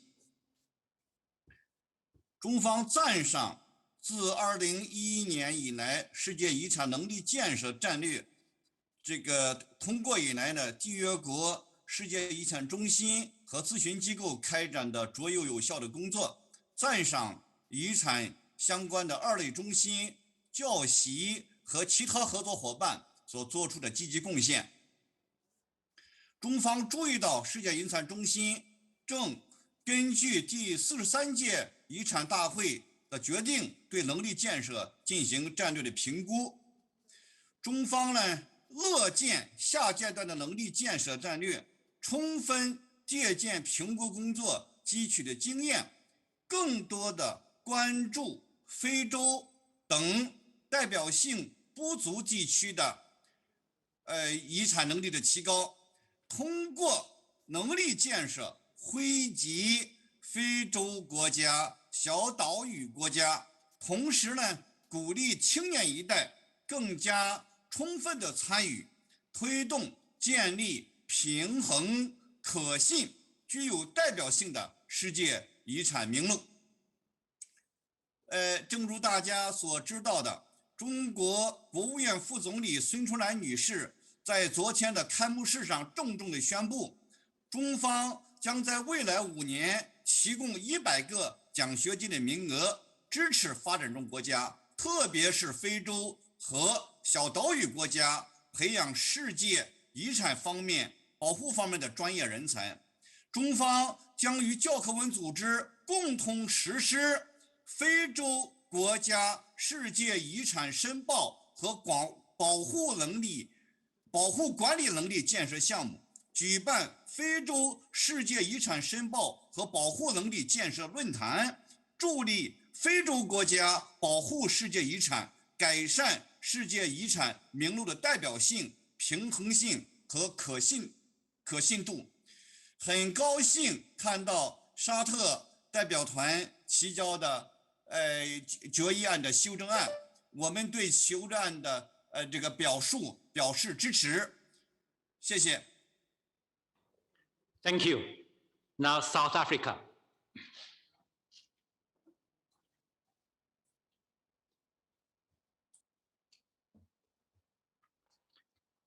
South Africa.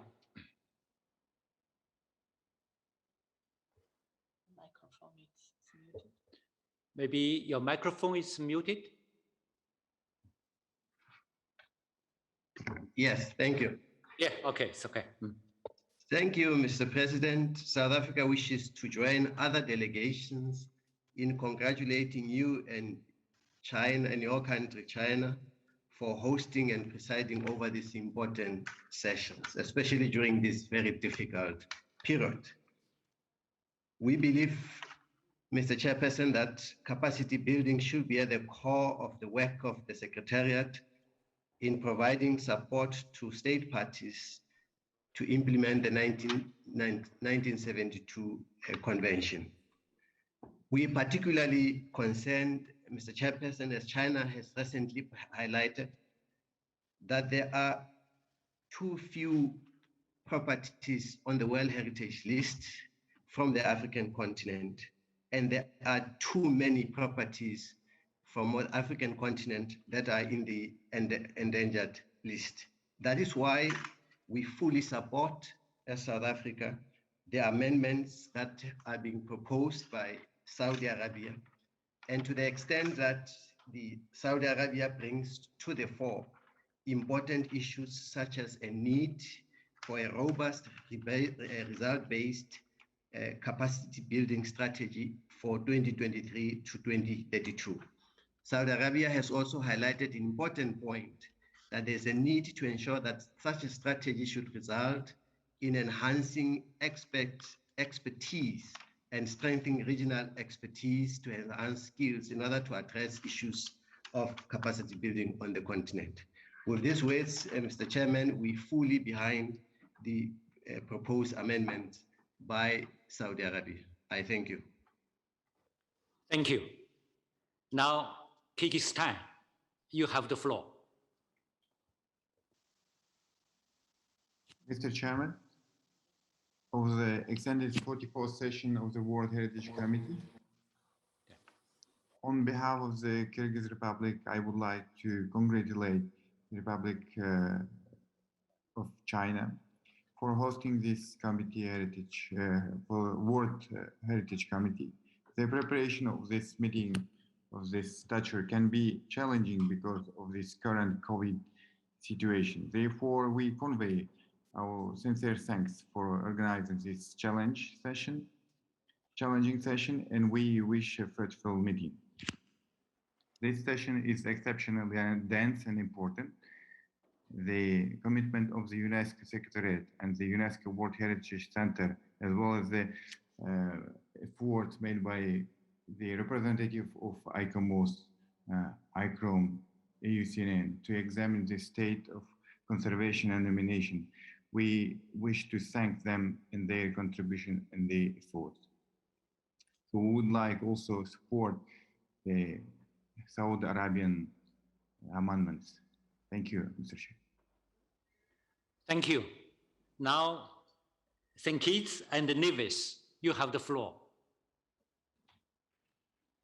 Thank you, Mr. Chairman.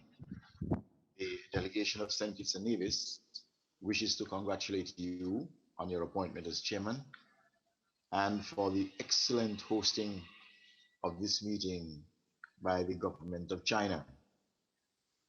We also support the amendment by Saudi Arabia, and especially as it has special significance for small island developing states or SIDS. This will lend great support to the enhancement of skills and capacity building in those countries. And therefore, we wish to congratulate and support Saudi Arabia on these amendments. Thank you very much. Thank you. Thank you very much. Now, I'd like to ask Ikram to give some response. Ikram, you have the floor. Thank you very much, Mr. Chair. And since this is the first time Ikram is taking the floor again, we would also like to thank the Chinese government for the excellent organization of this meeting. We're very much appreciative of it. So first of all, first and foremost, actually, we would really like to thank all of the committee members for their interventions on this item 6. We are very happy to hear the interest that capacity building has amongst all of the committee members, and hopefully amongst other state parties to the convention, as expressed today in these interventions. And I would say first and foremost that as the advisory body that has the focal point, let's say, for capacity building, that we look very much forward to developing new activities, new programs for capacity building with states parties, and also with other capacity building actors, such as Category 2 centers around the world. Specifically in regard to diversity, I just wanted to comment and say that yes, we completely agree with everything that has been expressed here today. There is definitely a need for as much diversity as we possibly can. And if you look at document 6, actually, you will see that there are quite a number of activities that are taking place all around the world related to capacity building for World Heritage, and that's really in all regions of the world. So I would refer you back to document 6 if you're interested. I obviously don't want to go into every single activity, but just to mention that we are. This is something that we take very seriously, this issue of diversity in terms of training of expertise and having the right expertise on hand in all regions of the world.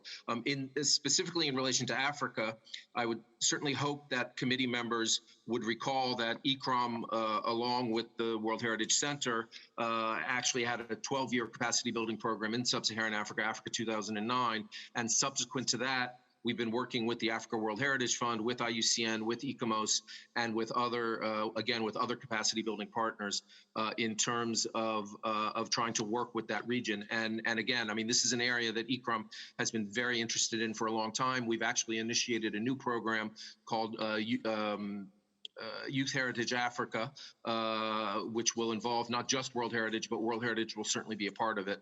And so we very much look forward to working with states parties who have an interest in capacity building in that region. In regard, finally, to the issue of evaluation, first and foremost, we would like to thank the Saudi Arabian initiative, their amendments today, and we are very much in agreement with the idea of this independent, transparent consultation process for this results-based evaluation. The results-based evaluation was already requested last year, but the idea that we do it well, let me put it this way: we agree that it should be independent. It's not possible for ICRAM to evaluate itself or for the World Heritage Center to evaluate itself. So the idea that Saudi Arabia is coming in and saying this needs to be independent, and it also needs to be done in conjunction, in collaboration with states parties, is actually something that we very much support, and we look forward very much to working with them on this evaluation for the future. And just finally, to conclude, I would also like to thank our ongoing capacity building partners, specifically the government of Norway, Korea, Switzerland, and others who have been working with us up until now on some of the various capacity building initiatives. So again, finally, just to conclude, I'm really pleased at this discussion, and the interest that's been shown today. And I very much really do look forward in the coming year, number one, to having this independent evaluation, number two, to developing for the following year a strong new capacity building program for World Heritage for the next 10 years. And we look forward to working with all states parties in this development. So thank you very much, Mr. Chair. Thank you very much. Dear colleagues, as we have a little technical problem, I suggested that we come back with a draft decision in 5 minutes. It's okay? In 5 minutes.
Dear colleagues, now we resume our meeting with the floor given to Belgium.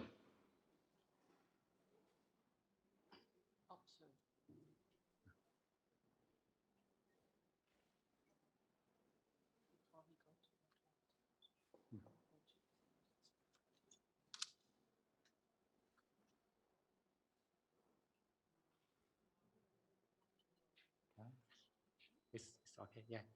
Belgium, please. Merci, Monsieur le Président, de nous avoir accordé la parole en tant qu'observateur. Je vais juste éliminer la traduction. Et bien sûr, toutes mes félicitations à vous et à la Chine pour l'organisation de ce comité. On voulait brièvement intervenir sur ce point et on veut en fait rejoindre les collègues qui ont parlé sur capacity building et surtout dans les pays africains. Parce que pour la Belgique, la Convention du patrimoine mondial ne peut être un instrument vraiment universel que s'il y a une répartition équitable, représentative et crédible des sites dans toutes les régions du monde. Et c'est avec regret qu'on constate que l'Afrique reste sous-représentée dans la liste du patrimoine mondial. La richesse naturelle et culturelle de l'Afrique est immense et elle mérite une place centrale dans nos discussions. Il est indispensable de soutenir nos partenaires africains, tant au niveau de la soumission de nouveaux dossiers que pour la conservation et la gouvernance des sites. C'est dans cette optique, en fait, que la Belgique a contribué financièrement à une série de projets liés au patrimoine en Afrique durant cette dernière décennie. Et la Belgique étant candidat au Comité du patrimoine mondial lors des prochaines élections, nous nous engageons à travailler pour et avec les partenaires africains avant que le patrimoine africain reçoive l'attention qu'il mérite. Merci beaucoup, Monsieur le Président. Oh, thank you. Any other comments? No. Okay. Dear colleagues, since there were several revisions on the draft decision, I think it will be better for us to adopt the text of 44(6), paragraph by paragraph. So the committee, paragraph number 1, no objections on number 1. Examine the documents. Approved.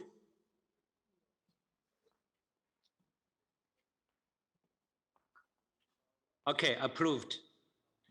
Paragraph 2, no change. No objection. Approved. Number 3, with changes. Can we accept it?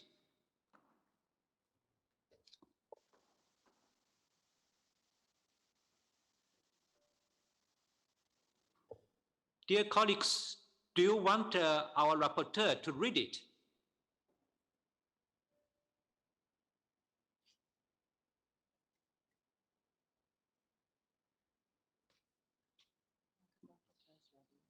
Rapporteur, you can read it. Oh, okay. Thank you, Mr. Chair.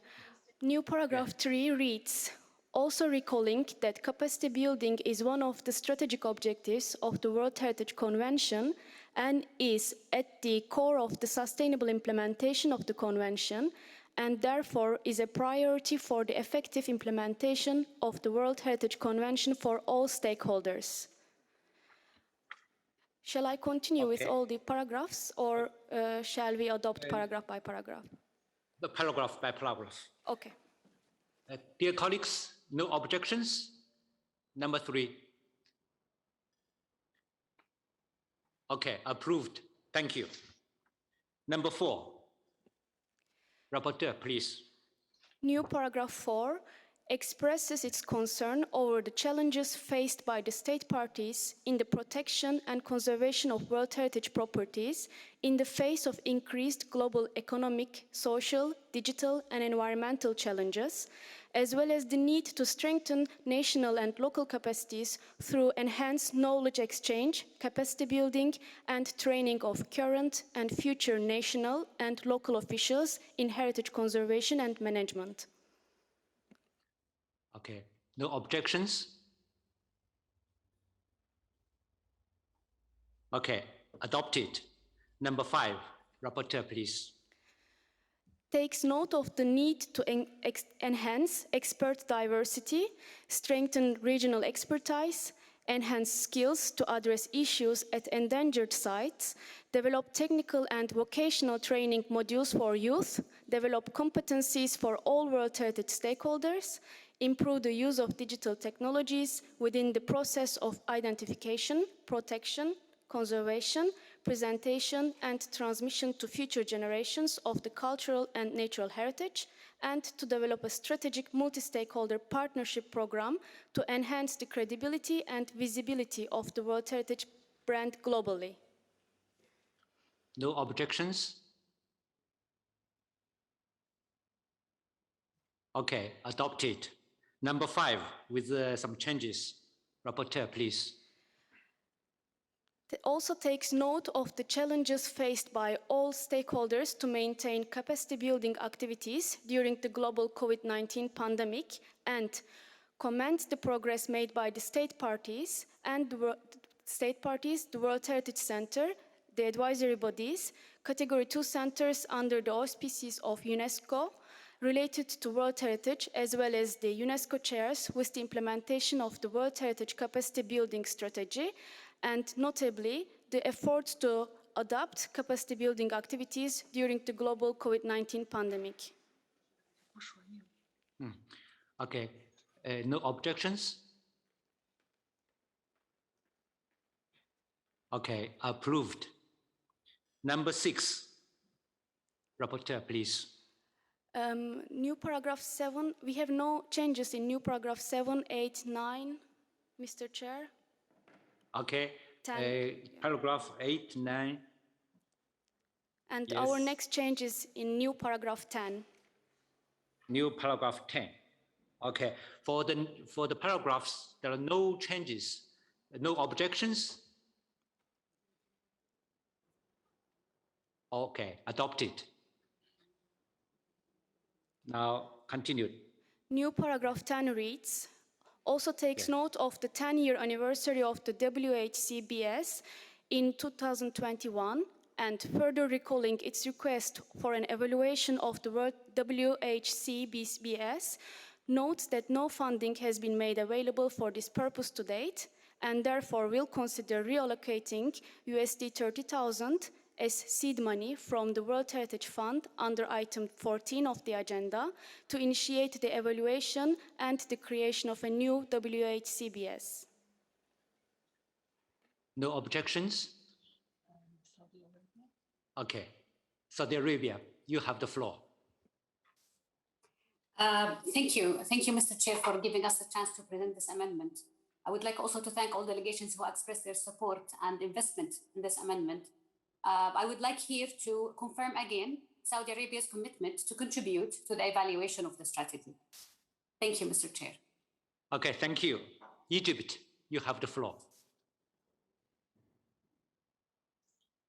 Thank you very much, Mr. Chairman. I had made an intervention earlier asking to insert a paragraph here thanking the government of Saudi Arabia for the financial support it extended to contribute to the independent evaluation of the WHCBS. Thank you very much. Well, I suggest to make, yes, exactly, a new paragraph 11. Thank you very much. Any objections?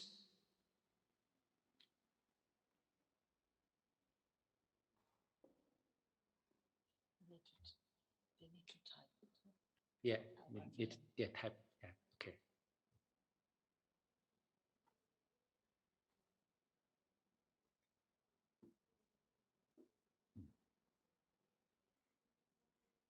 Okay.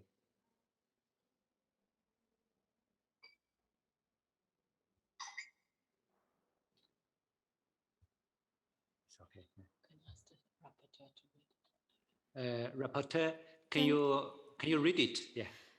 Yes, based on the comments of distinguished delegation of Egypt, we actually drafted beforehand. Could the delegation of Egypt agree with the proposed text?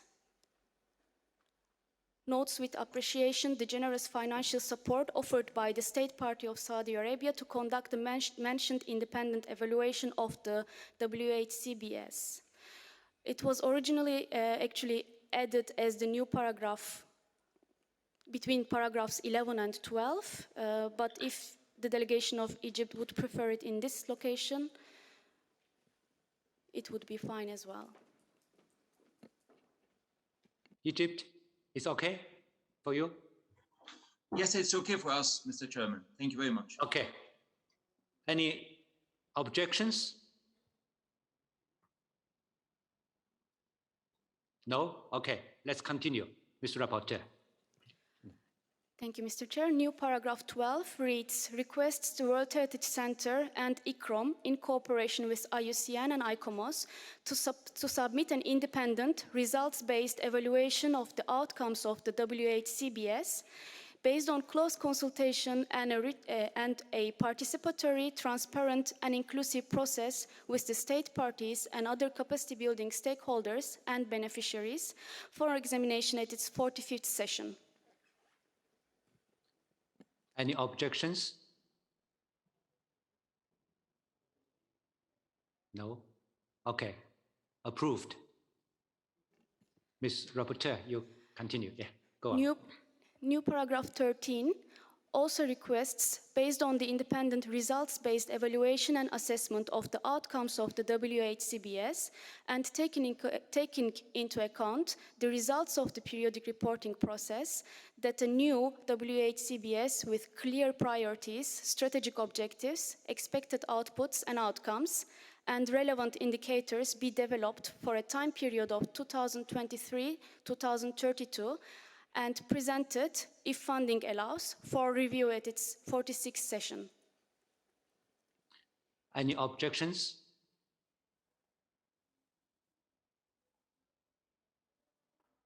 No. Okay, approved. Go on. And a minor modification in new paragraph 14 reiterates its invitation to state parties to contribute financial resources for the renewal of the WHCBS through earmarked contributions to the World Heritage Fund or by providing extra budgetary support to the World Heritage Center for this purpose. Approved? Okay, approved. Go on, please. And the new paragraph 15, without any modifications, finally requests the World Heritage Center and ICROM to submit a progress report on the implementation of the WHCBS for examination and at its 45th session. Thank you, Mr. Chair. Thank you. Any objections? No? Okay, approved. Okay, now we have went through all the text. If there are no other comment, I now declare the draft decision 44-6 adopted as amended.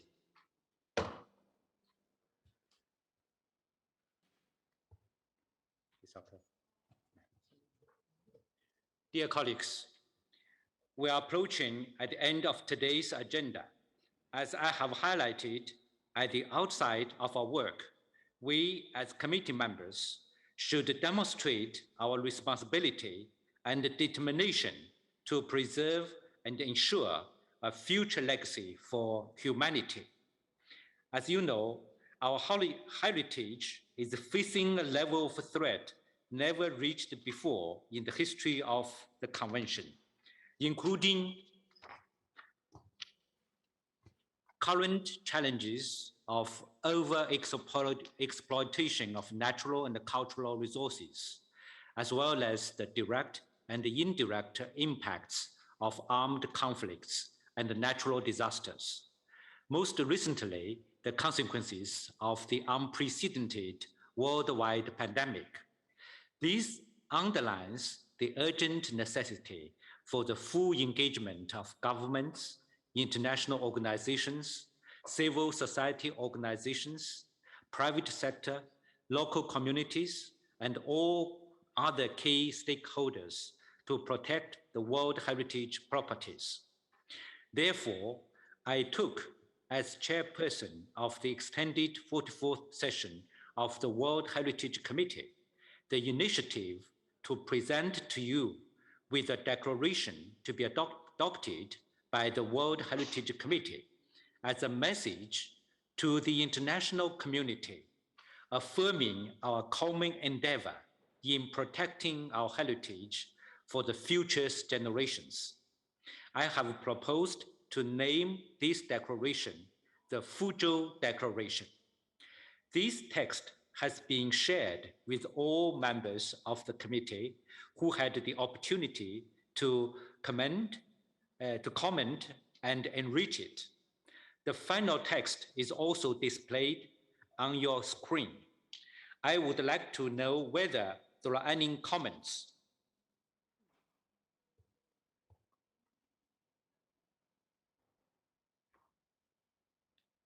Or I would like to read out the text on this occasion. 我让那个盖读这个啊，我来读啊。Dear colleagues, I read in Chinese the Fuzhou Declaration. Then, if you have any comments, I'd like to listen. 福州宣言，我们世界遗产委员会的成员于第44届世界遗产委员会会议在中国福州以线上形式召开之际，发出如下宣言：一级保护世界文化和自然遗产公约于过去50年获得全球共识和普遍认可，激发了全世界为保护文化和自然遗产的不懈努力，促进了人类与自然和谐相处，努力保护了遗产及其蕴含的文化和生物多样性。充分赞赏文化和自然遗产保护所取得的进步，认为其通过实现相互尊重文化身份与欣赏多元化的文化表现形式，促进了不同文明的理解与对话，为世界和平与可持续发展做出了贡献。重申需要我们着眼我们共同面对的未来，而加强全球合作，包括在环境、经济、促进公正、和平与包容的社会等可持续发展的不同领域，将其与文化和自然遗产保护有机融合，以实现2030年可持续发展议程。充分认识到人类作为世界遗产突出普遍价值的守护者所面临的挑战与共同肩负的责任，认为世界遗产是全人类的文化瑰宝和自然珍宝，提供生态系统的重要会议，凝聚着人类丰富多彩的价值理念和创造力，表达对新冠肺炎疫情严重性的进一步关切，认为这体现出当地社区的重要性及其所面对共同的未来。这与世界遗产保护密切相关，同时凸显出在有效保护遗迹和支持当地社区及民生方面所需的经费和人力保障面临进一步短缺。铭记并见证气候变化已导致极端天气事件、自然灾害和其他负面影响日益频繁，这已与文化和自然遗产保护所面临的其他长期挑战相叠加，包括人口增长、快速城市化和城市发展规划不足。认识到世界遗产保护的挑战因疫情的长时间影响、自然和文化资源的过度开发和武装冲突而更加严峻，强调需要在联合国教科文组织成立75周年之际，重申并倡导其核心价值观、目标和使命，尤其要为迎接世界遗产公约发表50周年纪念而强调其在生态保护、促进和平、凝聚社会团结方面所扮演的角色，以及2011年关于历史城市景观的建议书提出的将遗产保护与历史城市和居住地可持续发展相结合的目标，呼吁各国政府、国际组织、民间社会组织、私营部门和其他关键的利益攸关方共同参与世界遗产保护，避免列入名录的世界遗产受到武装冲突、自然灾害或非法贩运等对文化和自然遗产带来的威胁。重申世界遗产委员会历届会议宣言，如在布达佩斯2002年、波恩2015年、伊斯坦布尔2016年和巴库2019年会议上的宣言，重申1972年公约原则，呼吁为保护世界遗产的突出普遍价值、完整性和真实性而保护遗产免受任何影响。赞赏2012至2022年世界遗产公约实施战略行动计划所提出的6项重要目标和17项优先事项，以及得益于世界遗产委员会和缔约国的开放包容、持续对话互动、专业交流、知识信息共享和伙伴关系网络所取得的重大成绩。赞赏联合国教科文组织为应对新型冠状病毒疫情所发挥的重要作用，以及各缔约国为缓解疫情对全世界经济、社会、文化活动的严重影响所采取的行动，尤其是努力应对世界遗产地关闭、游客数量锐减、维护和修复不及时以及遗产地管理者安全健康风险等新挑战对世界文化和自然遗产保护所带来的严重影响。欢迎联合国教科文组织于2021年5月发布的面对新冠肺炎疫情的世界遗产最新报告，以期为疫情恢复路线图奠定基础，这将有助于加强文化和自然遗产未来的韧性。同时注意到在疫情危机中出现的积极趋势，特别是数字化技术的广泛应用，使得人们和遗产保持联系，并欢迎联合国气候变化框架公约及其巴黎协定2015和生物多样性公约所确定的目标和原则，强调认识到生物多样性的丧失和生态系统的退化对人类生存和发展以及世界遗产保护构成重大威胁，并强调将在中国昆明举行的第15次缔约方大会的重要性。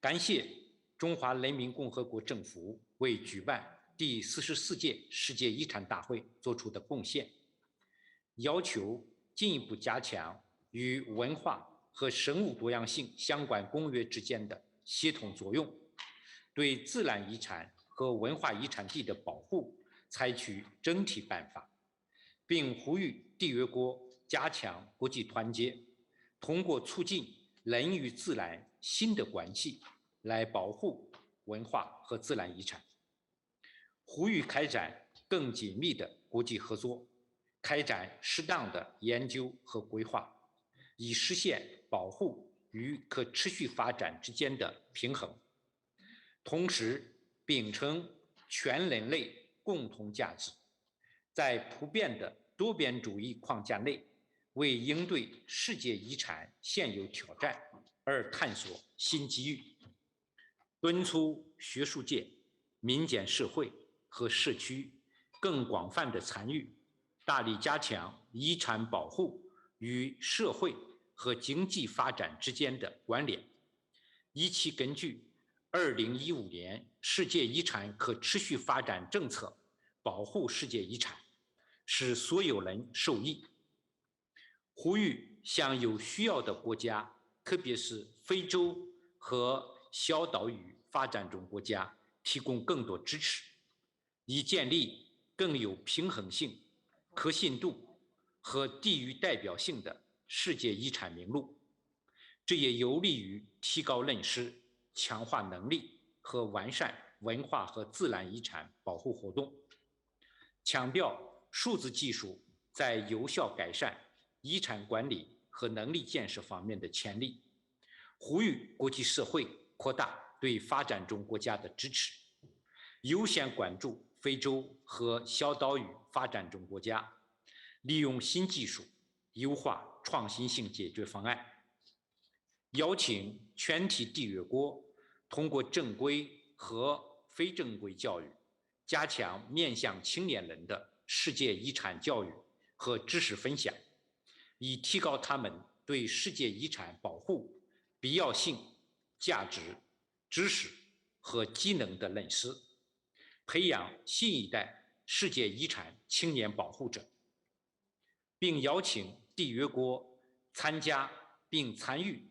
世界遗产公约50周年庆祝活动，借此机会回顾和分析其历史，展望其未来，以促进世界遗产保护，为后代保持一个开放、包容、能够自我调试、可持续、有韧性和清洁美丽的世界。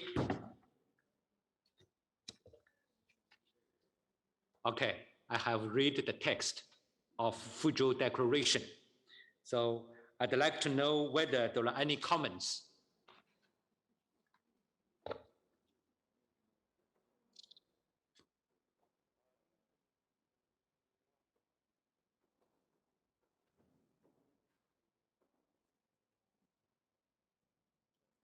I see now. Thank you very much for your support. And I declare the Fuzhou Declaration adopted.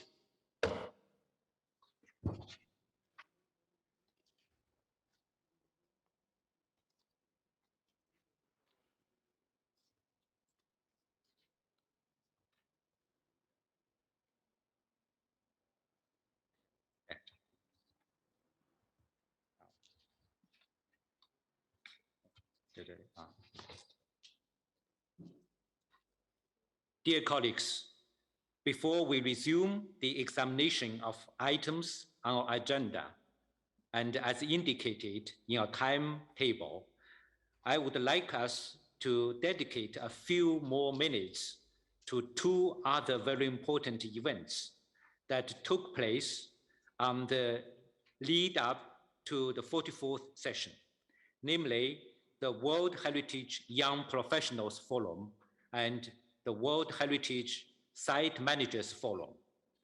The Young Professionals Forum took place online from 5th to 9th July and addressed the ambitious theme of world heritage and sustainable livelihoods, while the Site Managers Forum took place also online from 7th to 13th July and focused on world heritage governance, being prepared to manage change and continuity. As you know, it is now customary that these two fora present the committee with a message prepared by the participants of these important international events. I'm really pleased to have the chance to listen to these young future decision makers and to these women and men who tirelessly work hard daily to ensure our heritage sites are well managed and preserved. It's very important that their voices be heard in the context of the World Heritage Committee session. I now invite you to listen to the messages of the participants of the two fora. Thank you.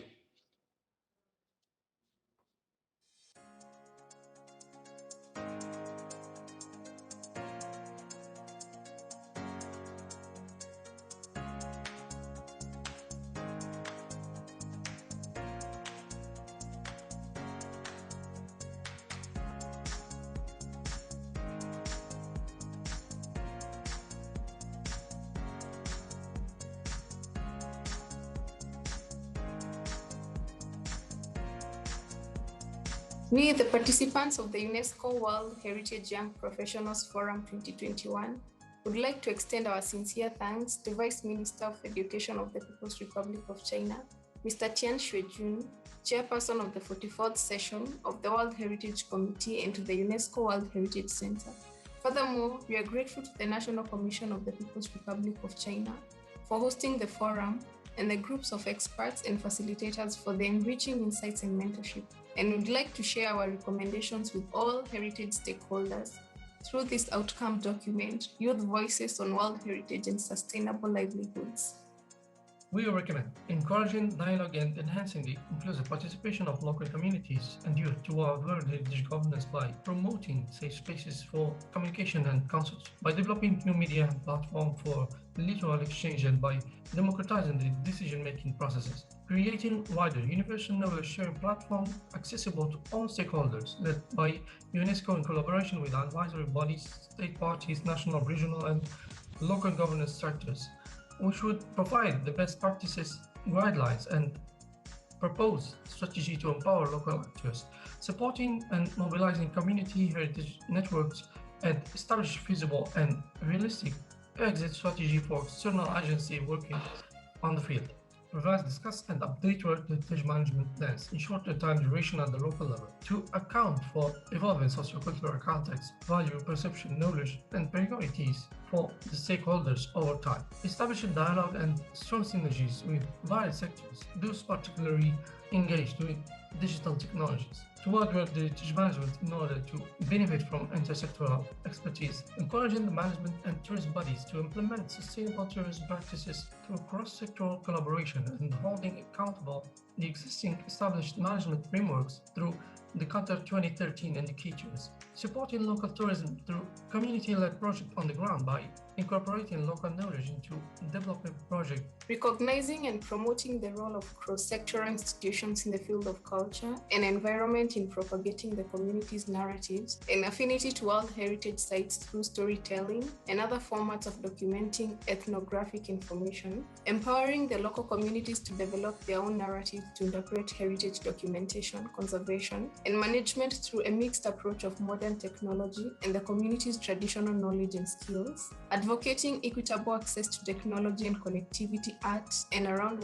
World Heritage sites by ensuring the allocation of sufficient funding and resources, by providing financial incentives, technological and logistic support, and business training to young professionals. We as young heritage professionals commit ourselves to pursuing UNESCO's mandate of building peace.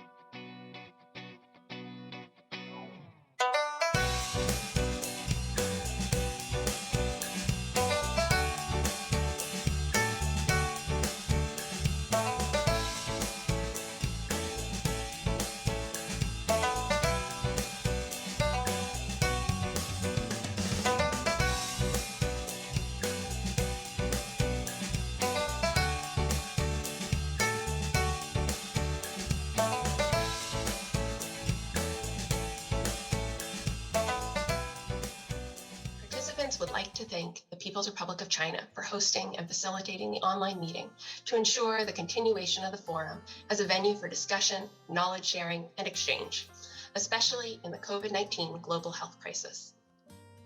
Participants are grateful for the opportunity to work with and learn about the management and government structure of World Heritage Property Kulansu, a historic international settlement. The World Heritage Convention is a global standard-setting conservation instrument, national, regional, and local legal frameworks and policies regarding heritage conservation should be encouraged to be revised and updated on a cyclic basis. Traditional management practices reflecting community values should be integrated with the management frameworks for the World Heritage Property to include monitoring, reporting, and adaptive strategies. World Heritage Property must review and update the respective management plans and governance arrangement regularly in order to adapt continually to change. A World Heritage Property, heritage should be at the center of local development strategies, contributing toward the quality of life of local communities and the conservation of the heritage values.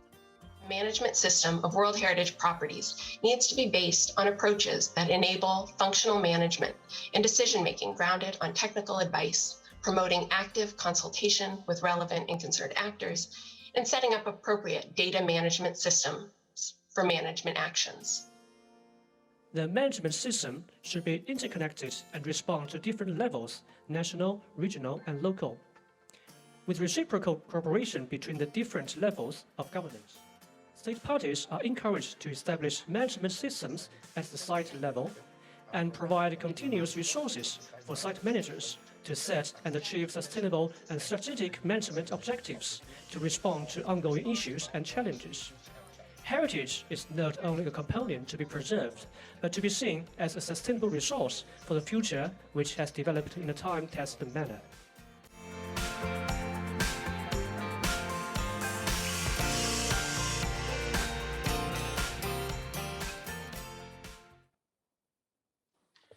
Thank you.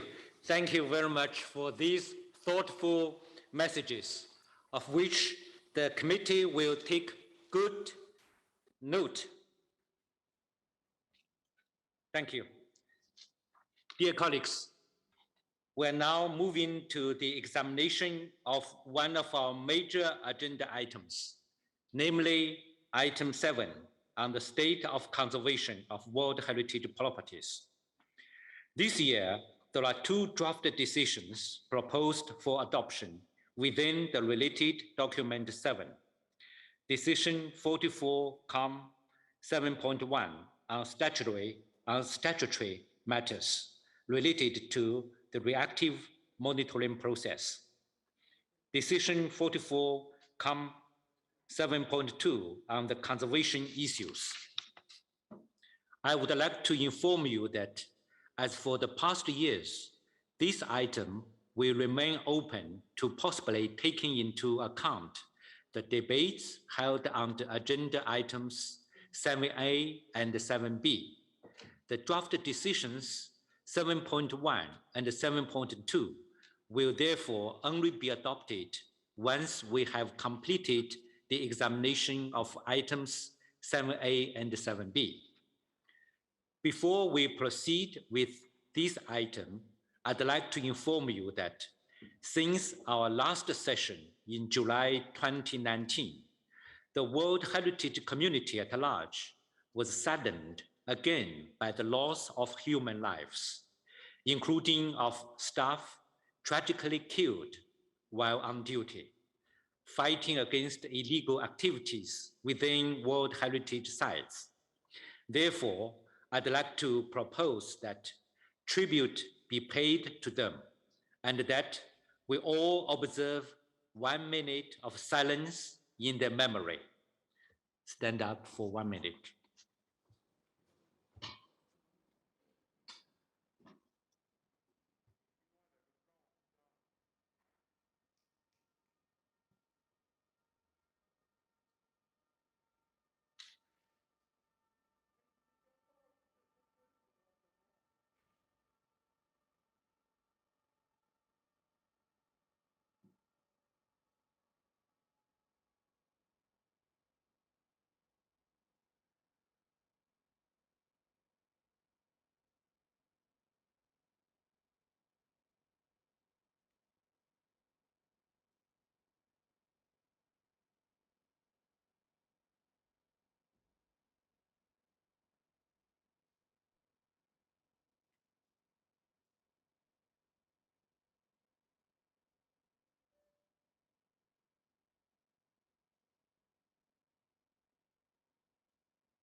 Thank you.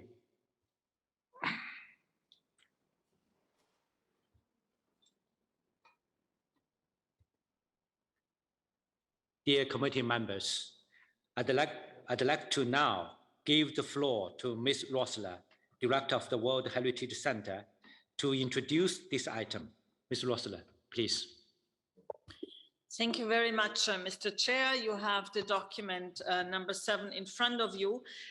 This is composed of the introduction, which you have seen, which provides some statistical analysis. And then we have 2 parts, which is part 1 on the reactive monitoring process. And then we have more strategic and policy implications in part 2. So as you introduced, we have 2 parts of the decision, which will be adopted at the end of the item 7A and 7B. So in case you have any additions to make, any other considerations to add, that will be throughout these items. I think there is a PowerPoint with my presentation, if that could be put up. The World Heritage Convention is one of the most successful international instruments for the conservation of natural and cultural heritage sites. It's a unique reactive monitoring process, and this process highlights and contributes to the efficient monitoring of threats affecting the properties and to their mitigation. Can the PowerPoint be uploaded, please? I'm not seeing it. Aha, it comes. Thank you very much, dear colleagues. Document 7 is a key document on statutory and global World Heritage conservation issues and contains these different parts. The introduction also provides information on the state of conservation reports submitted by states parties. And I'm very, very pleased to say that this year we have received 97% of all reports requested by the committee from the states parties. There's also some information on the 4th edition of the World Heritage Sites Managers Forum organized by the host country, China, in cooperation with the World Heritage Center and the World Heritage Leadership Program of IUCN and ICROM together with ICOMOS, and just concluded its work. I think it was really a pleasure to watch the video of the forum with the theme of World Heritage Governance, being prepared to manage change and continuity. I think a very appropriate topic. I think we are really appreciate of the work the people at the forum have done this year.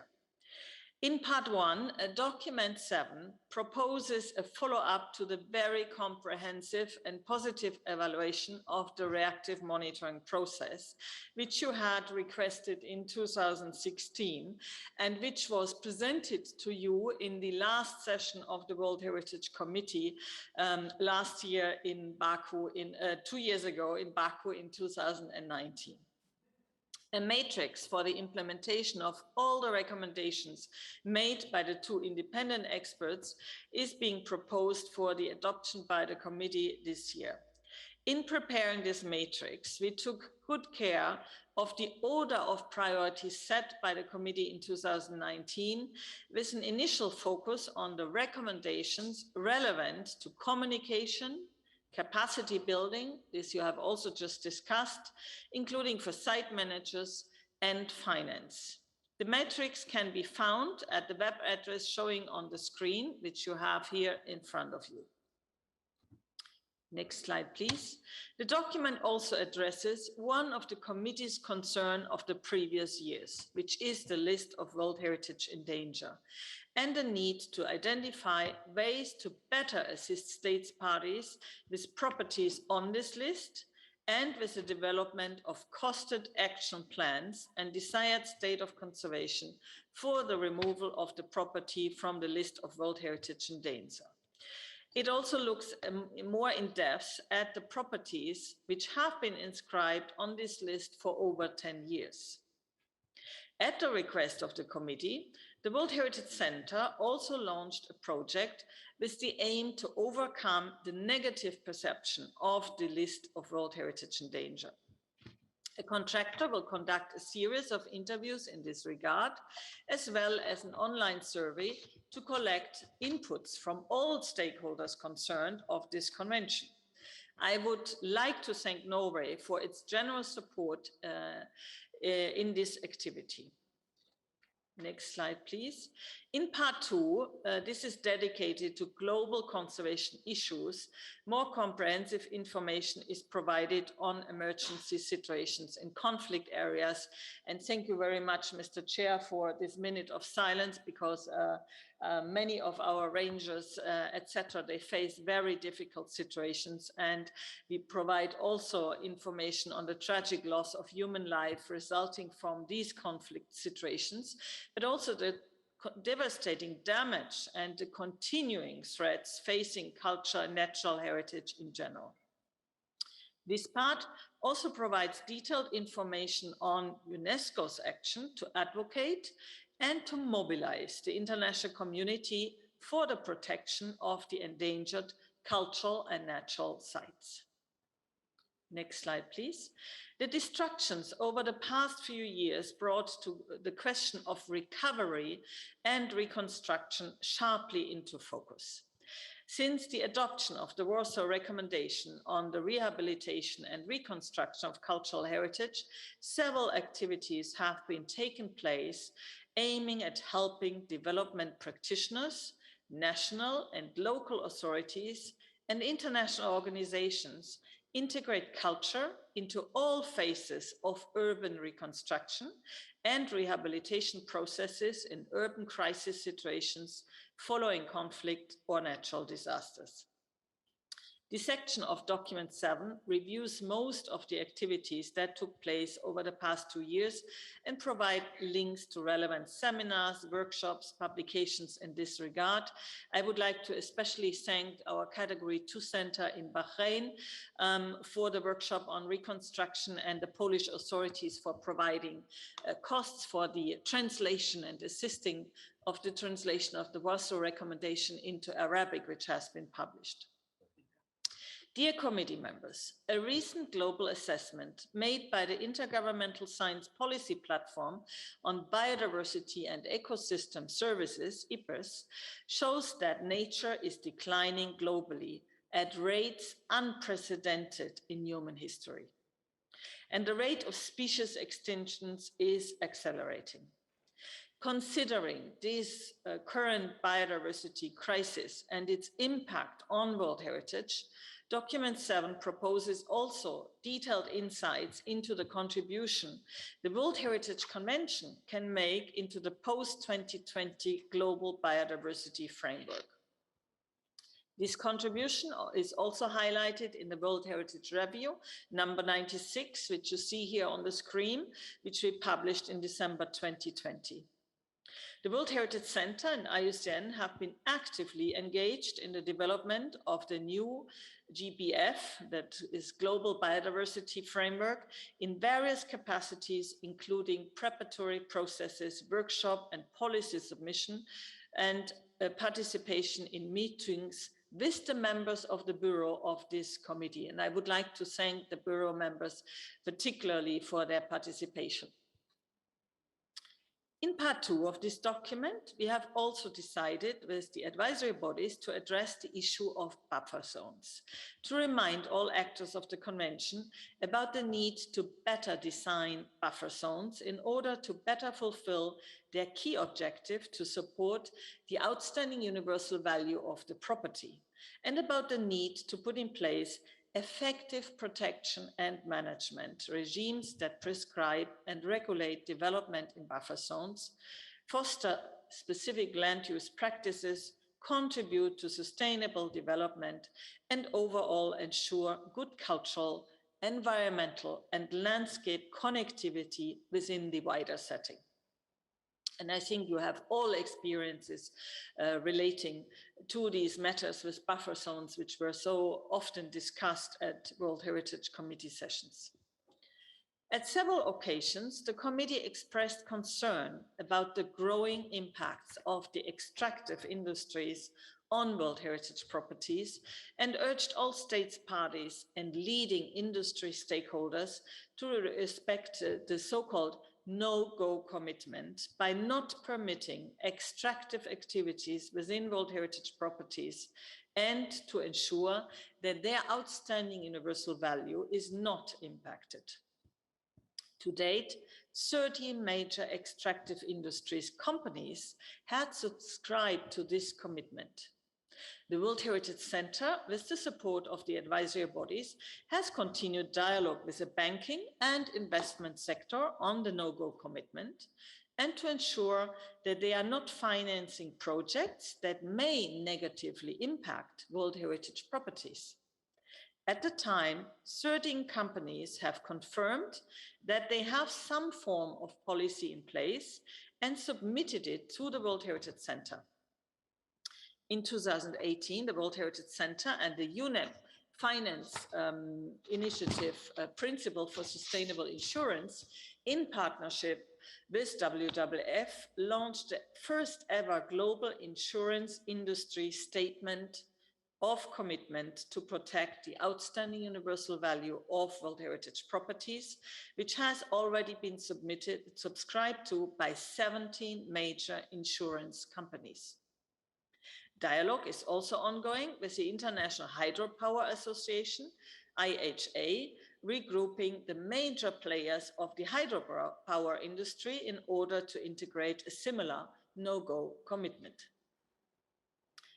Due to the unfortunately increasing number of cases recently, Document 7 provides useful information on the issues of fires, both in terms of its impact on World Heritage properties and how to manage it properly, as well as on the increasing pressures on urban heritage from the transformation of urban areas and their settings arising from rapid, inadequately planned development, including large-scale projects and cumulative incremental change, as well as mass tourism. Information on the production of an integrated guidance on impact assessments for World Heritage properties with the aim of providing a sound basis for improved decision-making in World Heritage management is also provided. Now, the World Heritage Center and the advisory bodies felt important to highlight not only the vulnerability of our cherished heritage, but also the urgency to maintain the knowledge systems, including the traditional skills and practices that created this heritage, and how the absence of adequate skills or materials and inappropriate restoration may incrementally affect the outstanding universal value of some properties.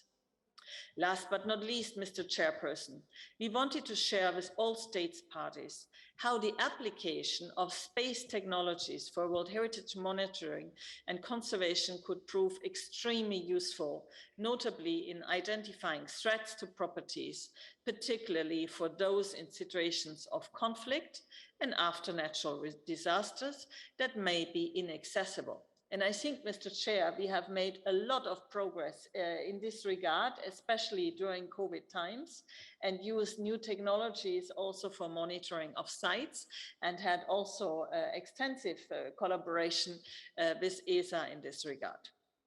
As you indicated, Mr. Chairperson, the draft decisions 44Com 7.1 and 7.2 will only be adopted at the end of the session to take on any further reflections into account which you may have during the discussions of state of conservation reports under items 7A and 7B. That concludes my presentation. Thank you very much, Mr. Chair. Many thanks. I would like to give the floor to the advisory bodies for additional statements on this item. First, ICOMOS and ICROM joint statement, and then IUCN, please. Thank you, Chair. And Chair, as this is the first occasion on which ICOMOS has addressed this extended 44th session of the committee, we congratulate you and we extend our thanks to the host, the People's Republic of China. ICROM and ICOMOS have continued to analyse advise and support the state of conservation of cultural and mixed properties on the World Heritage List. Some threats to attributes that sustain outstanding universal value can be directly managed through state party action. Management systems and management plans are critical tools, and the advisory bodies continue to assist through capacity building, technical advice and reviews. ICROM and ICOMOS are particularly encouraged by the emergence of the World Heritage Site Managers Forum as an important adjunct to World Heritage Committee sessions.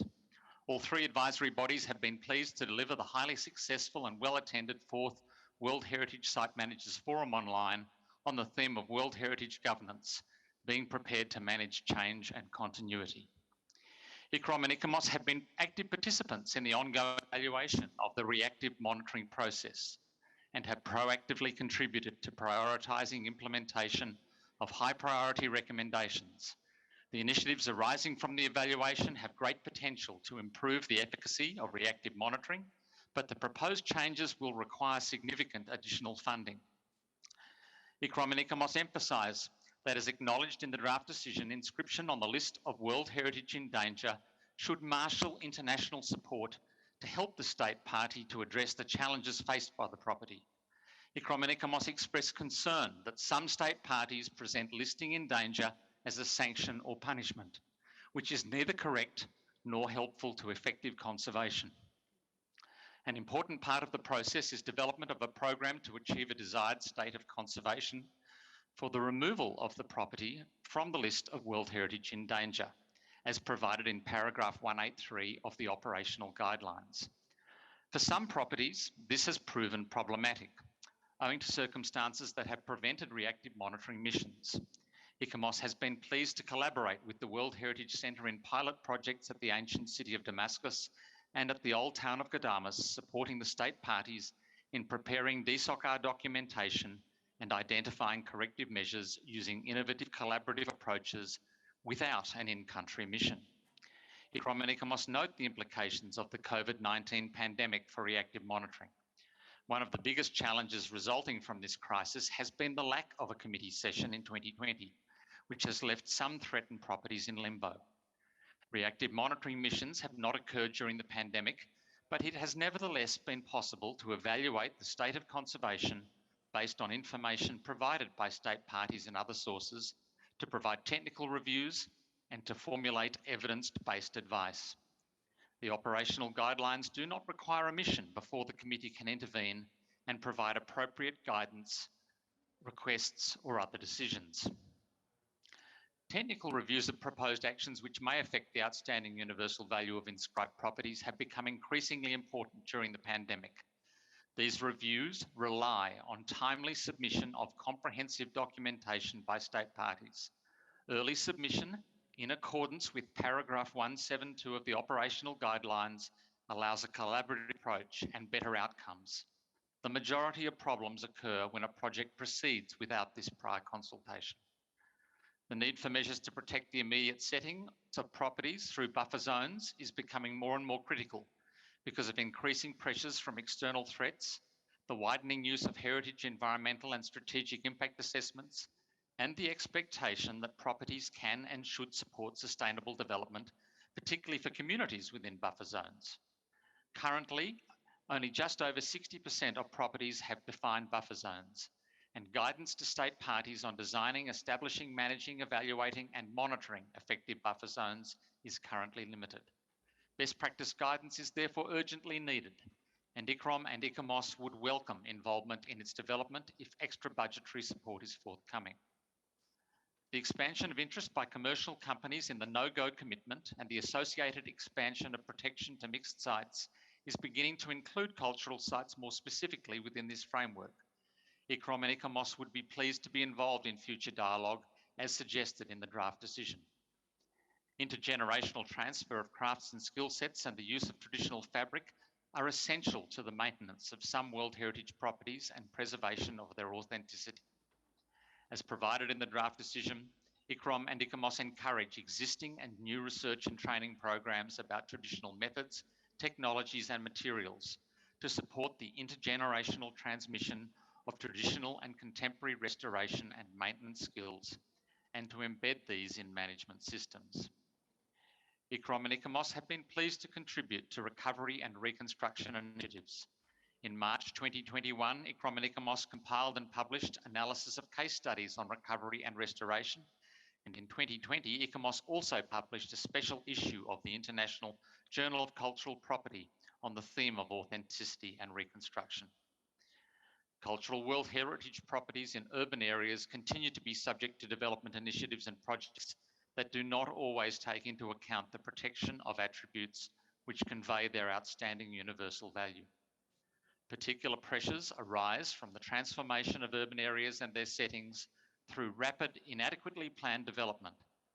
ICCROM and ICOMOS highlight the opportunities presented by the 10th anniversary of the 2011 UNESCO recommendation on the historic urban landscape, HUL, and as proposed in the draft decision, would welcome the opportunity to support state parties in renewed efforts to promote its implementation through practical actions. ICCROM, ICOMOS and IUCN have been collaborating in partnership with the World Heritage Centre on a new joint World Heritage Impact Assessment Guidance document within the framework of the World Heritage Leadership Program funded by the Norwegian Ministry of Climate and Environment. The new guidance is at an advanced stage and will be available later in the year.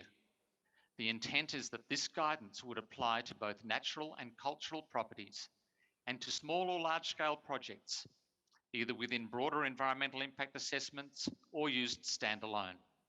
State parties are encouraged to use, promote, incorporate and integrate this new World Heritage Impact Assessment guidance within relevant national, regional and local planning and development consent frameworks.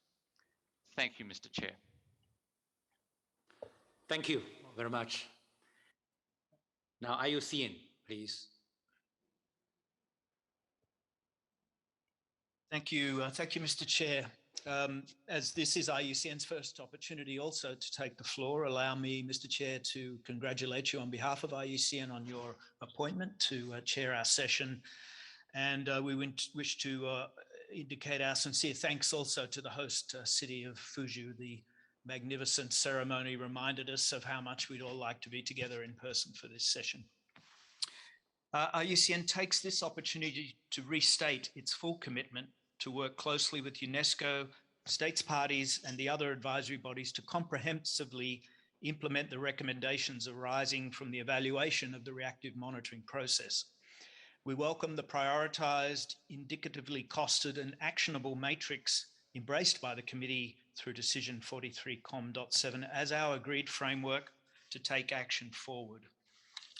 Consistent with these recommendations, IUCN fully supports efforts to improve the perception of the World Heritage List in danger, specifically regarding the benefits of danger listing in alerting the international community to threats and as a catalyst to mobilize collaboration, technical and financial resources.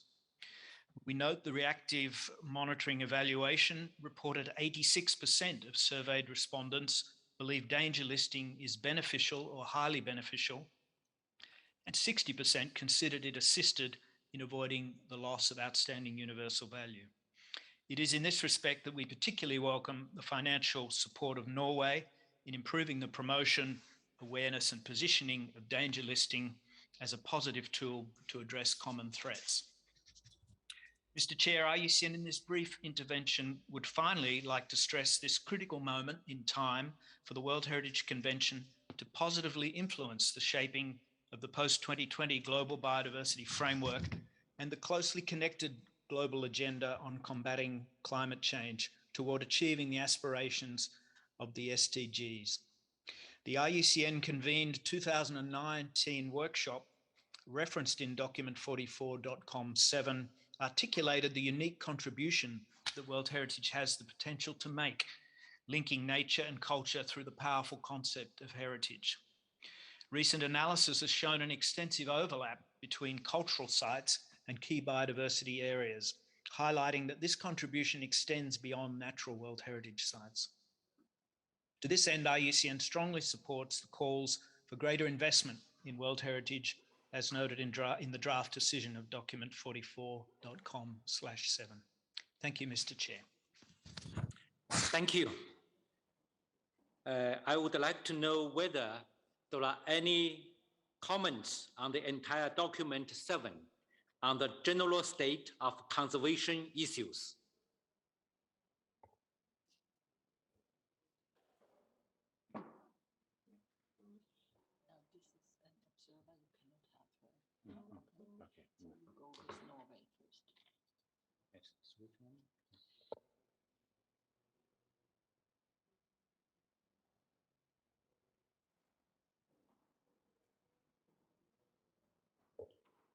Norway, please.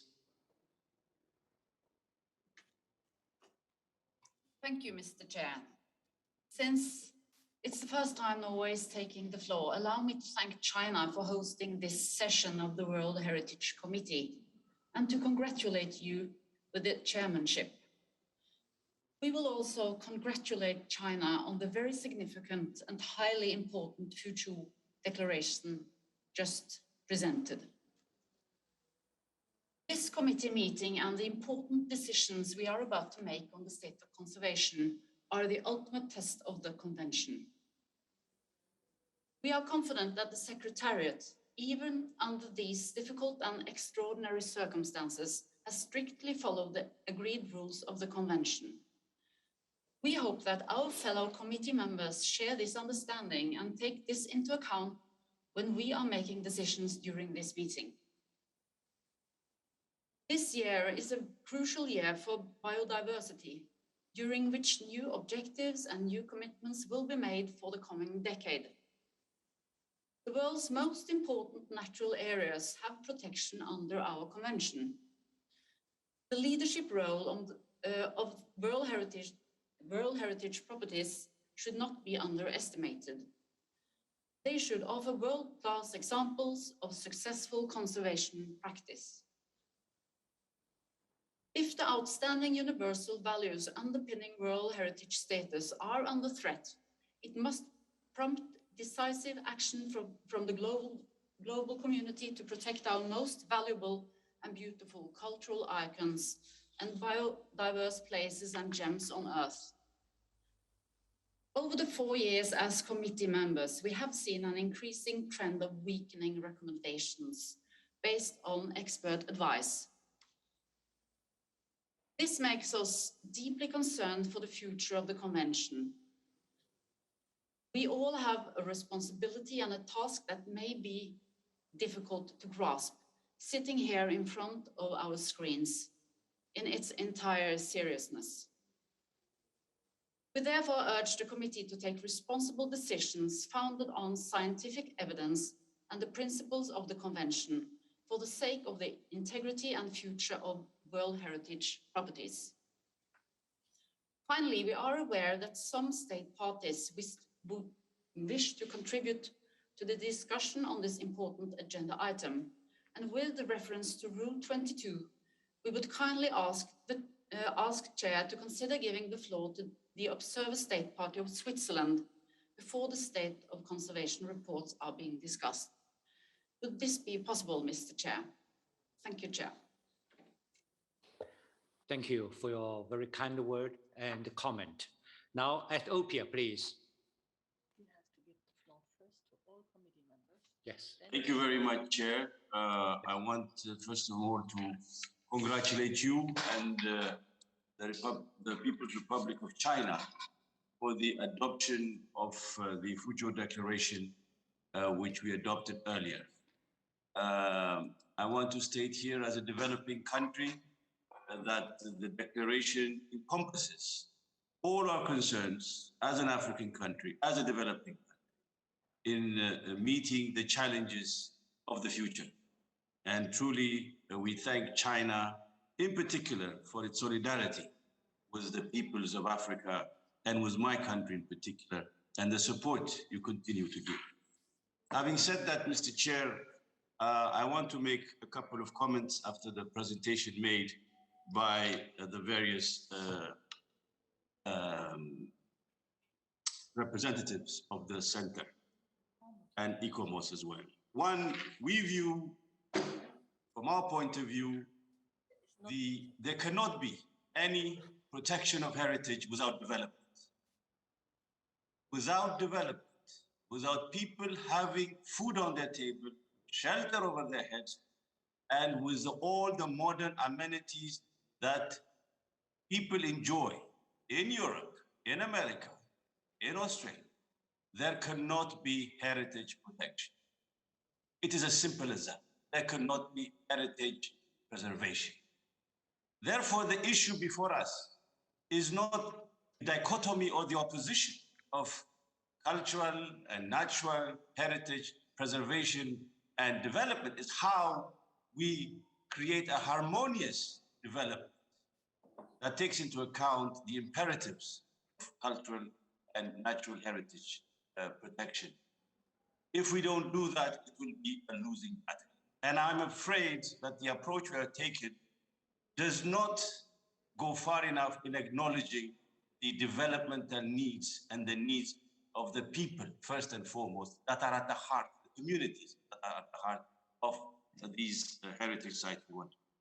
Second comment, Mr. Chair, we fully agree that climate change and biodiversity is the biggest risk that we all face as a global community. Unfortunately, beyond lip service, that threat and that concern is not commensurate with the support and the international partnership and solidarity that is required. We have many initiatives that try to mitigate the effects of climate change on us, specifically poor countries, but the support is not there when it comes to concrete projects. We in Ethiopia, for example, are embarked on planting billions of trees. There is no international support for that kind of project. Yes, it's good to talk, good to make statements, it's good to make speeches and commitment, but when it comes to concrete things, transfer of technology and support to concrete projects, the support is lacking. So let's talk or let's walk the talk. Thank you very much.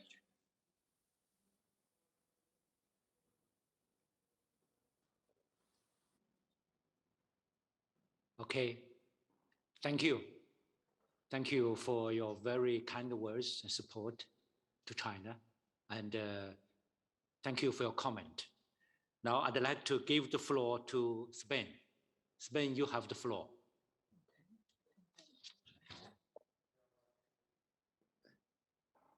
Muchas gracias, señor presidente. Quiero felicitar también por la elaboración del documento que se nos presenta, pero sumarme también a algunas de las opiniones que se han dado, como la del ilustre embajador de Etiopía. Los estados de conservación, evidentemente, son importantes, velan por la integridad y por la preservación del patrimonio. A fin de cuentas, aunque a veces ponemos el esfuerzo en la inscripción, la inscripción es solamente un medio, el fin es la preservación del patrimonio, pero en un estado como el que hemos pasado, con los problemas que la pandemia ha generado, con las dificultades de enviar misiones que se han tenido y con las dificultades que algunos países, especialmente de África, están manifestando, creo que tendríamos que ser flexibles en la consideración y, como he dicho en mi intervención anterior, observar mucho las asimetrías. Evidentemente, las entradas, por ejemplo, de listas en peligro se interpretan a veces mal sin tener que interpretarse mal, porque una entrada en lista en peligro puede ser favorable para que permita más cooperación. Pero en cualquier caso, lo que quiero decir es que en los estados de conservación tenemos que ser exigentes, pero a la vez analizar cada una de las dificultades que cada país tiene, y a la vista cuando entramos en el informe general tenemos que felicitar, pero cuando entramos en particularidades que en países a los que se les ha dado un tiempo que no han podido cumplir, nosotros mismos no hemos podido tener una sesión el año pasado, tendremos que ser muy sensibles en este comité, señor presidente. Y yo quería aprovechar esta ocasión para manifestar esta opinión de España, que observa con preocupación las dificultades que muchos países tienen, especialmente países en desarrollo, como ha destacado el embajador de Etiopía, y sobre todo los que están situados en África y algunos en Asia también, que por razones climatológicas han tenido fenómenos que les han afectado y a los que hemos de comprender. Tenemos que empezar a entender que de un lado estaría lo que son imposibilidades o dejaciones de algunos gobiernos con el patrimonio, pero de otro, muy importante, está el problema del cambio climático, que ya no es negable y que no afecta solo a un gobierno, sino a una acción colectiva de conciencia global que a veces uno se pregunta si la estamos ya teniendo o no la estamos teniendo. Y habrá que ser muy sensible con eso a la hora de contemplar los estados de cada país. Muchas gracias.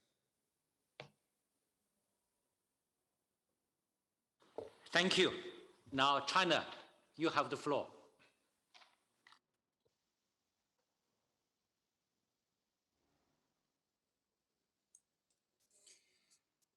好，主席先生，各位委员会亲爱的同事们，议题呢7是本届会议最重要的议题之一。过去2年呢，对所有缔约国都是史无前例的挑战，特别是对发展中国家的世界遗产保护更是带来了巨大的冲击。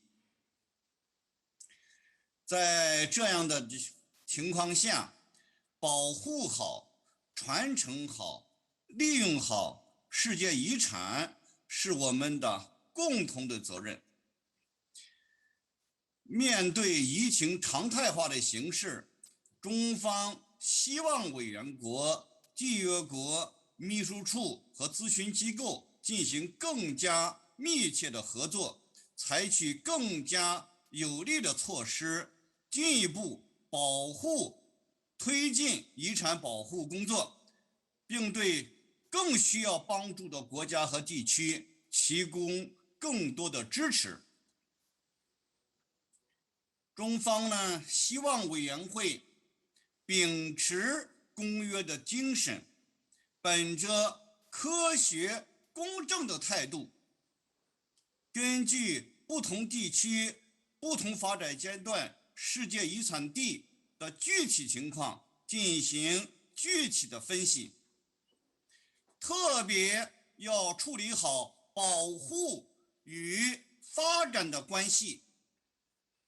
我们必须坚持以人为本，做出更有利于全球世界遗产保护和促进可持续发展，有利于提高广大人民群众物质和文化生活水平的这样的决定。谢谢主席。Thank you. Now, Australia, please, you have the floor.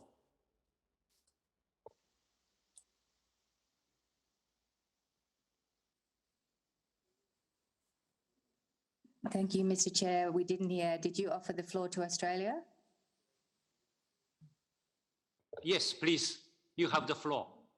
Thank you, Mr. Chairman. We appreciate that. The magnitude and longevity of climate change substantially differentiates it from other threats to OUV. Although climate change impacts may affect a property in locally specific ways, these threats originate from global processes. Australia agrees that climate change is a serious threat that needs an urgent and meaningful response. The current state of conservation and in danger list processes were not developed to address a threat of this nature. Around a quarter of World Heritage properties are currently in the state of conservation cycle. If we continue with our current processes, the number of properties on the in danger list will significantly increase and many will remain on the list indefinitely. We note that the next item, 7C, deals with the proposed updated climate change policy. However, we are concerned that this policy does not address the fundamental questions of how to address OUV in a changing climate. We will discuss this further in the next item, but would draw attention to the 3 questions at notice at paragraph 36 of the policy. Whether a property should be inscribed on the World Heritage List while knowing that its potential OUV may disappear due to climate change.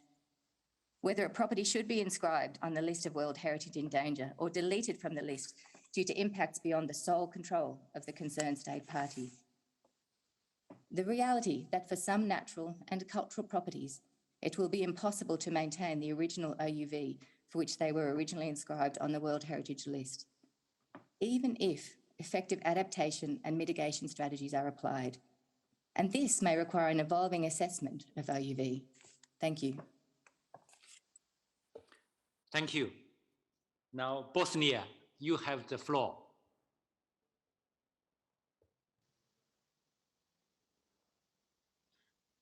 Merci, Monsieur le Président. Un instant, s'il vous plaît.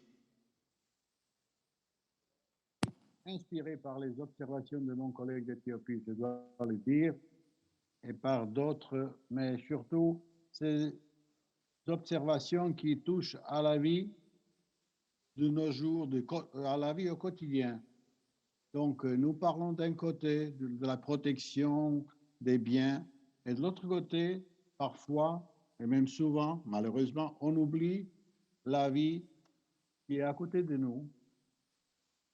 Je viens d'un pays qui avait la guerre dans les années 90. Et je vois la différence entre... Je connais bien la différence qu'on avait dans la ville de Sarajevo, par exemple, même, à quelques dizaines de kilomètres dehors de ça. Il y avait deux mondes différents. Ici, quand on parle des biens culturels, quand on parle des biens que nous avons à protéger, on a l'impression parfois de parler aussi de deux mondes. D'abord, ce n'est pas juste, et je pense qu'il faut en tenir compte.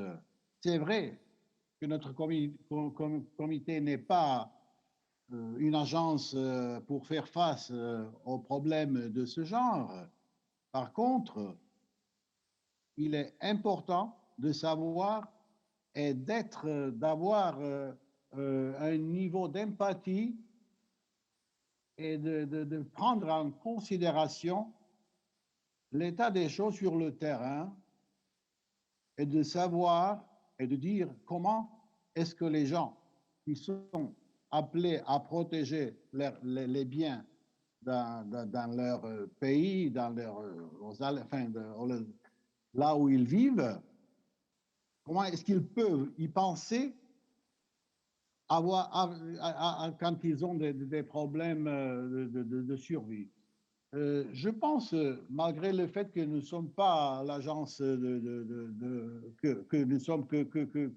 nous parlons de la protection des biens culturels, mais nous faisons partie du système des Nations Unies et que notre but principal, que notre objectif principal, c'est de contribuer par notre travail à la paix. Et la paix signifie aussi l'amélioration de la vie des gens. Cela ne veut pas dire nous éloigner de notre travail principal. Vous avez plein d'histoires de ce genre. Vous avez l'histoire des vaccins. Vous voyez tous les jours manque d'empathie envers les gens en souffrance. On passe à côté pour voir des biens culturels. À quoi bon observer et admirer des biens culturels en voyant la souffrance? Et j'appelle tous ceux qui pensent pour moi, et j'espère qu'ils sont très nombreux, de prendre en considération cette situation. C'est pas le moment, c'est pas ce moment, c'est un état de choses qui s'empire avec le temps. C'est quelque chose qui me préoccupe énormément. Je vous remercie, Monsieur le Président. Thank you. Now, Egypt, please. You have the floor.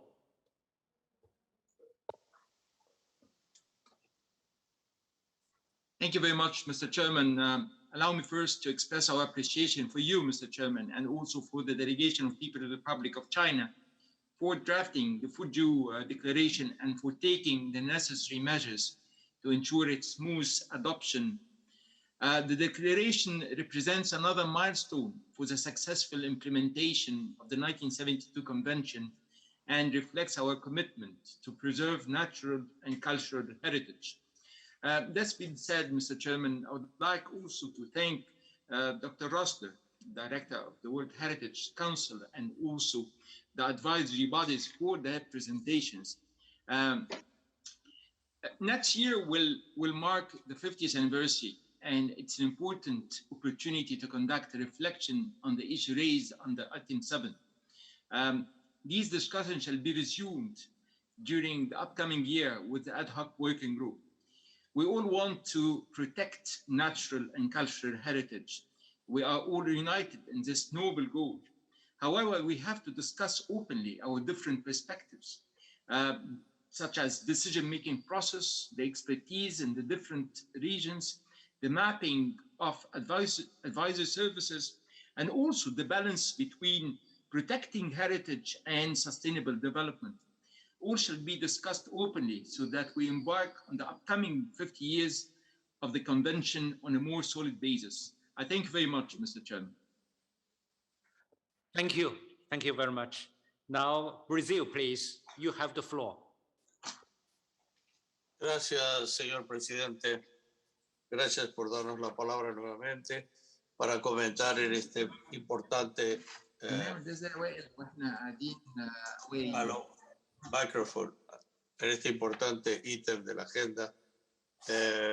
Señor presidente, primero Brasil quiere asociarse a aquellos que han congratulado a China por la adopción de la Declaración de Fuzhou, que es un documento de la mayor importancia y que nos parece que ha conseguido de una forma muy equilibrada manifestar todas nuestras preocupaciones.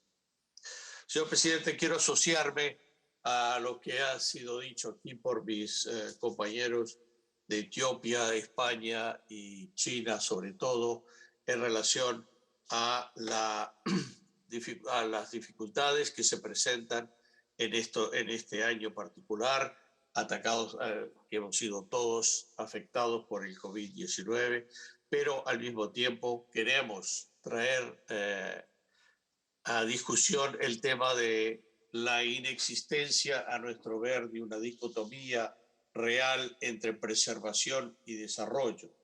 A nuestro ver, el desarrollo y cooperación tienen que caminar juntos para que puedan realmente ser posible mantener.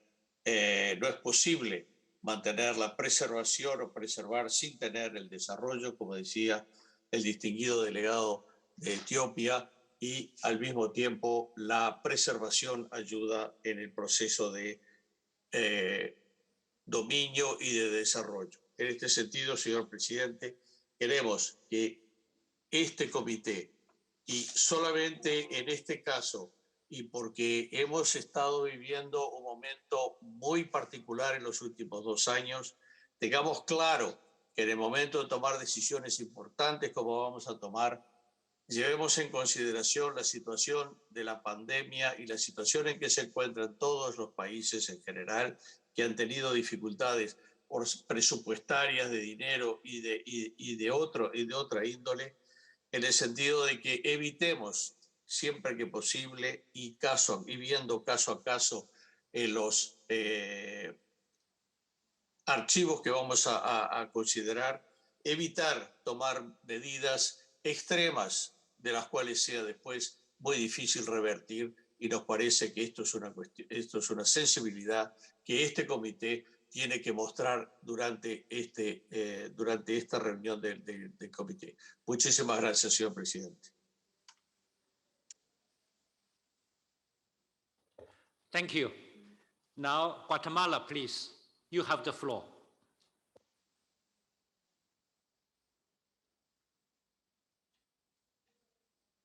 Thank you. Muchas gracias de nuevo, señor presidente, por darme la palabra.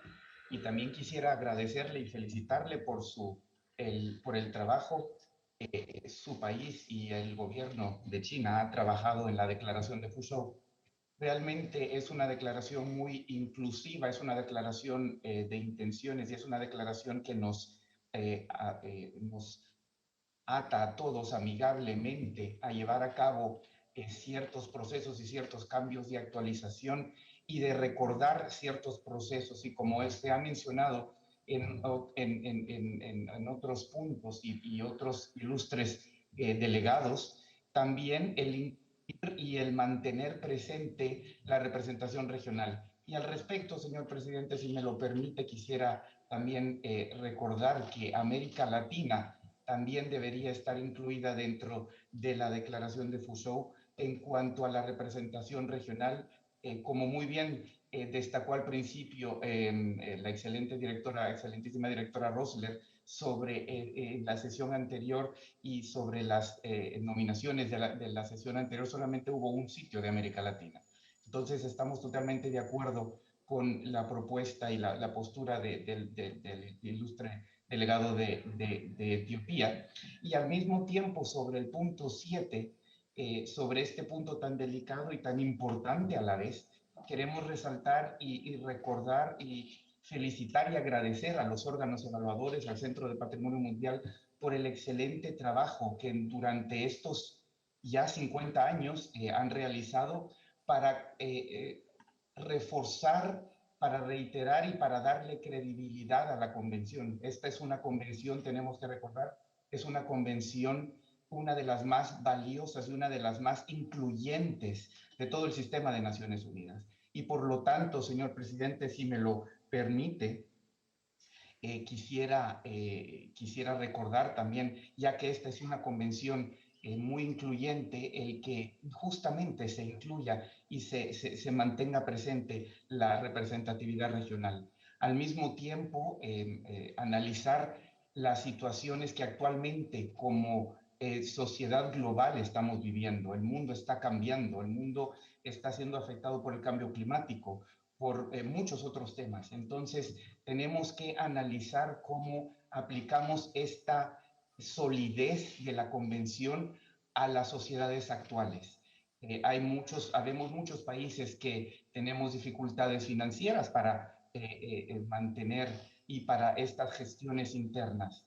Tenemos cambio climático que nos afecta a todos. Guatemala ha sido uno de los países que ha sido afectado en los últimos 2 años y nuestros sitios de patrimonio cultural de la humanidad también. Entonces, apreciamos mucho la discusión de este punto y asimismo valoramos mucho el hecho que como comunidad internacional social analicemos y veamos qué pasos, qué necesitamos actualizar y mejorar de nuestra convención. Muchísimas gracias.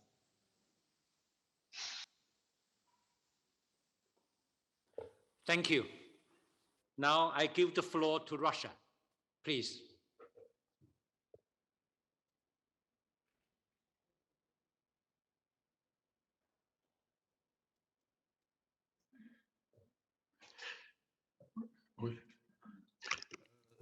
Thank you, Mr. Chairman. As you know, our delegation is a relative newcomer to the Committee on World Heritage. Over the last years, we were observers, and it wasn't easy for us to grasp all the details of the relationship and cooperation within the framework of the committee. Now that we are full-fledged members, we see that we see all these difficulties that the committee is facing because of many problems, and not only the consequences of the pandemic of COVID-19, but also of some problems that look like existential. And it was mentioned by many speakers before me, the need to strike a balance between the conservation of World Heritage properties and the development, or even not only the development, but the need to create normal living conditions for the people who live there and are related somehow to the World Heritage properties, being that natural or cultural. So what is the way to strike this balance? I think, first of all, we should think about striking the balance between the recommendations of the advisory bodies, which are very important to fulfill for every state party, and also the measures that the committee is, the decisions that the committee is adopting, which could be really, could have far-reaching consequences. And I think under these difficult circumstances, all of us are finding ourselves. I agree with the ambassador of Brazil, who mentioned the need to try to see very carefully whether the drastic or irreversible decisions should be taken. I agree with what some of the advisory representatives of advisory bodies said about the need to overcome the negative perception of a danger list. But we have also to see it from another angle, the angle of the state parties, for whom sometimes danger list is a challenge and is not really helpful for the conservation of properties, but is perceived as a sort of punishment. We therefore should try to refrain from these extreme decisions, trying first of all to encourage the member states to take necessary measures for the sake of conservation where the properties are really in danger or face some serious problems. And on the other hand, we should see clearly where these measures could be really helpful for the conservation, or on the contrary, they may happen to be counterproductive. I think the improvement of the understanding and close cooperation between the advisory bodies and the members of the committee is a key for the improvement of our general cooperation for the sake of World Heritage. The experience of our country for the last years suggests that a close dialogue with advisory bodies, the joint search for reasonable and effective solutions of the problems which are inevitably exist in this area is the best way to achieve positive results and to ensure the effective conservation of World Heritage properties. Thank you. Thank you. I now give the floor to South Africa.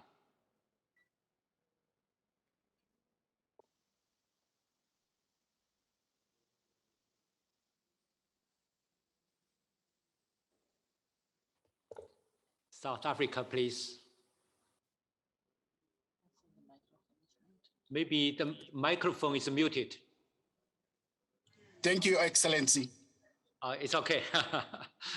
Yeah, since South Africa is taking the floor for the first time, Chairperson, South Africa would like to congratulate China for the stunning opening yesterday and appreciates your leadership during this particular session.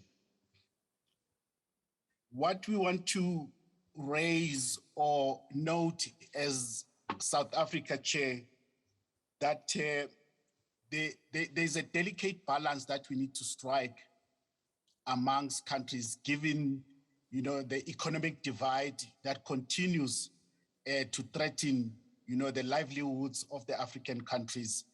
We therefore feel that the issues of conservation vis-a-vis the development agenda of countries needs to be taken into cognizance. And I think the situation has also been exacerbated by the COVID pandemic. And therefore, how do we build back better in terms of ensuring that the natural resources becomes the core elements for building better? And I think, Chair, given an opportunity that the African states combine needs to look at those issues that we thought the committee should look at when looking at various submissions by the Africa region. I thank you. Thank you. Now I give the floor to Nigeria, please. Thank you, the chairperson of this 44th extended session. I want to, since this is the first time Nigeria, to congratulate you on the way you have session and to learn to what other state parties concerning the state of conservation reports for properties on the World Health. We already know what is going on globally. The pandemic, which has led to loss of jobs and lives, also affected our heritage, both natural. So we are our views with that of others that looking at the state of conservation for properties on the World Heritage and even on the World Heritage list, we should look at development and the vis-a-vis property, taking into cognizance that the community, the local people are supposed to benefit heritage sites. So align our views that the World Heritage Sites to humanity and must be protected. Have to look at the communities, their views, and the economic situation is affecting countries apart from Africa, regions of the world. Thank you. Thank you very much. Any more comments from the committee members?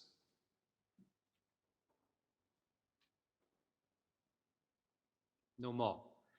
Dear colleagues, I'd like to seek the permission of the committee to give the floor to two observers. One is Switzerland, another is Forum on Indigenous People. Now, any objection? Okay, Switzerland, you have 2 minutes comment. You have the floor. Merci, Monsieur le Président. Merci de nous donner la parole. Nous remercions aussi la Chine pour l'organisation de cette réunion.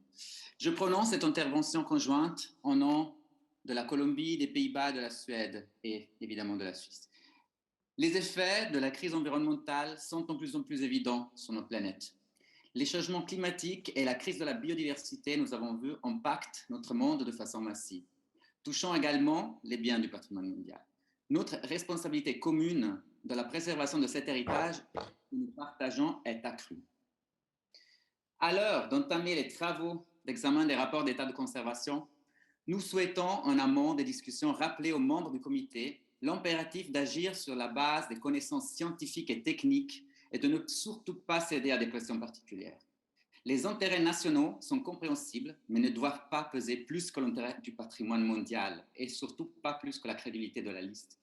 Nous prions ainsi le comité d'agir selon les plus hauts standards éthiques, comme l'a demandé notre Assemblée générale. Nous ne rappelons pas ça à la légère. La dernière Assemblée générale de la Convention a fait une constatation grave. Certaines pratiques et méthodes du travail du comité menacent la crédibilité du système du patrimoine mondial. La plus flagrante en est la tendance à s'écarter de manière récurrente de l'avis des experts et à ignorer les dispositions des orientations. Ce sont les principes d'objectivité et d'impartialité, principes fondamentaux de cette convention, qui sont en jeu ici. Monsieur le Président, le monde nous regarde. Il est temps que le comité fasse primer les intérêts mondiaux sur les intérêts nationaux. Nous avons comme mandat d'être exemplaires pour tous les acteurs gouvernementaux, professionnels, les intervenants de la société civile, les jeunes qui travaillent incessamment pour la conservation et la gestion du patrimoine mondial et du patrimoine en général. Nous comptons sur vous, distingués membres de ce comité, pour donner le meilleur exemple et inspirer la confiance dans la Convention du patrimoine mondial, en évitant, s'il vous plaît, de répéter les erreurs du passé. Nous vous remercions, Monsieur le Président. Thank you. It's very accurate, 2 minutes. Now I give the floor to Forum on Indigenous People. You have the floor. Thank you, Mr. Chair. And the International Indigenous Peoples Forum on World Heritage wish to congratulate you on your position and is confident that you will be able to manage this very well. So the IIPFWH, which is the forum, want to express our serious concern that despite recent improvements to the operational guidelines encouraging respect for Indigenous peoples and human rights, the management of many World Heritage sites continues to be marked by a lack of respect for Indigenous peoples' relationship to the land and the lack of protection of our traditional livelihoods and cultural heritage. Human rights violations against Indigenous peoples continue to occur unabated in many sites. The World Heritage Convention is in many ways enabling and sometimes even driving these violations. In 2019, due to intense media pressure, WWF commissioned an independent review into grave human rights violations against Indigenous peoples by eco-guards in and around protected areas supported by WWF, including instances of murder, rape, torture, physical beatings, unlawful arrests and detention, and multiple other types of abuse and intimidation. Notable is the high proportion of World Heritage sites among the 8 protected areas that are implicated. 5 of them are listed as World Heritage sites and another 2 are on the tentative list. The implicated World Heritage sites are Salonga, Lubeki, Chitwan and Kazaranga National Parks and Dzanga Zanghai Protected Area. The independent study makes clear that the underlying cause of the human rights abuses against Indigenous peoples is a systematic denial of our customary rights to access and use our ancestral lands, territories and resources.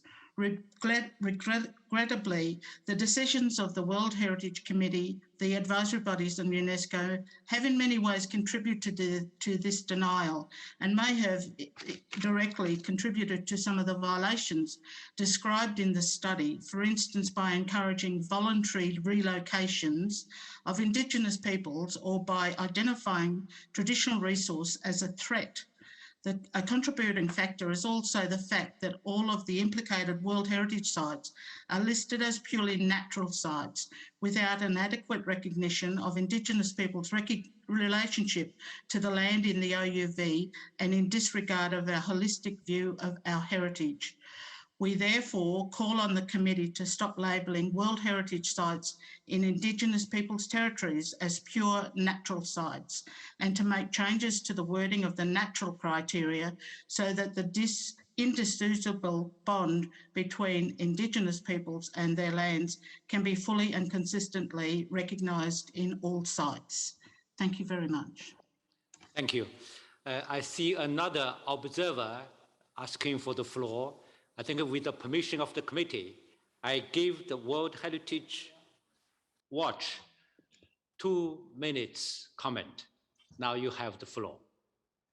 Thank you very much, Mr. Chairman. May we also congratulate the People's Republic of China and also the World Heritage Center under the leadership of Dr. Rösler for the successful organization of the 44th session of the committee under these extremely difficult conditions.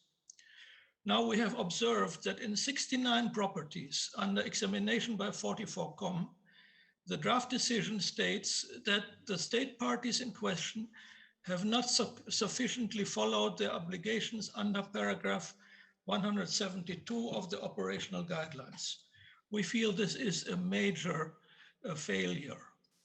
We also observe that the committee will decide on the inscription of no less than 45 properties on the World Heritage list, taking a full 4 days of its agenda. While not even all of the properties on the list of World Heritage in danger, and other sites under imminent threat of destruction, such as the Acropolis of Athens and the Coronian Spit, will not even be on the agenda.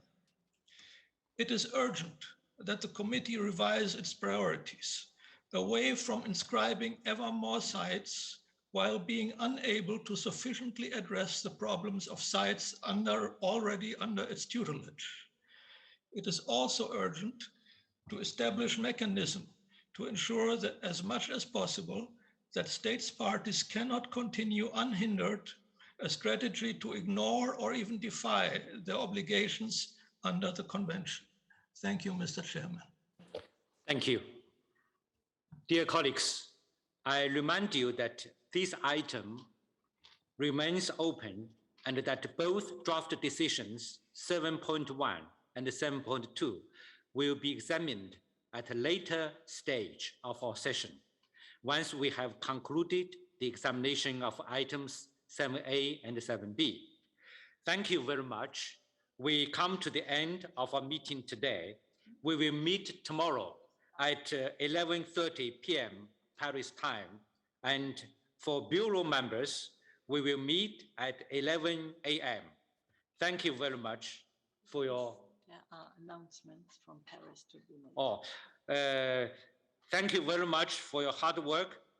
And I think that the announcement from Paris, Yes. The Deputy Director, yeah, you have the floor. Thank you.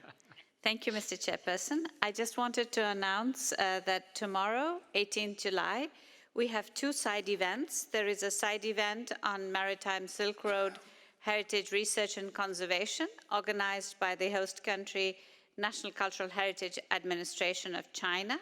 This is from 15:30 to 17 Beijing time, or 9:30 a.m. to 11 a.m. Paris time. The second side event is on World Heritage with Multiple Memories, the role of heritage interpretation, organized by the C2C WHIPIC. This is from 15 to 16 hours Beijing time, or 9 a.m. to 10:30 a.m. Paris time. Thank you very much, Mr. Chairperson. Thank you very much. Dear colleagues, please enjoy the rest of your day. Now we conclude today's meeting. Thank you.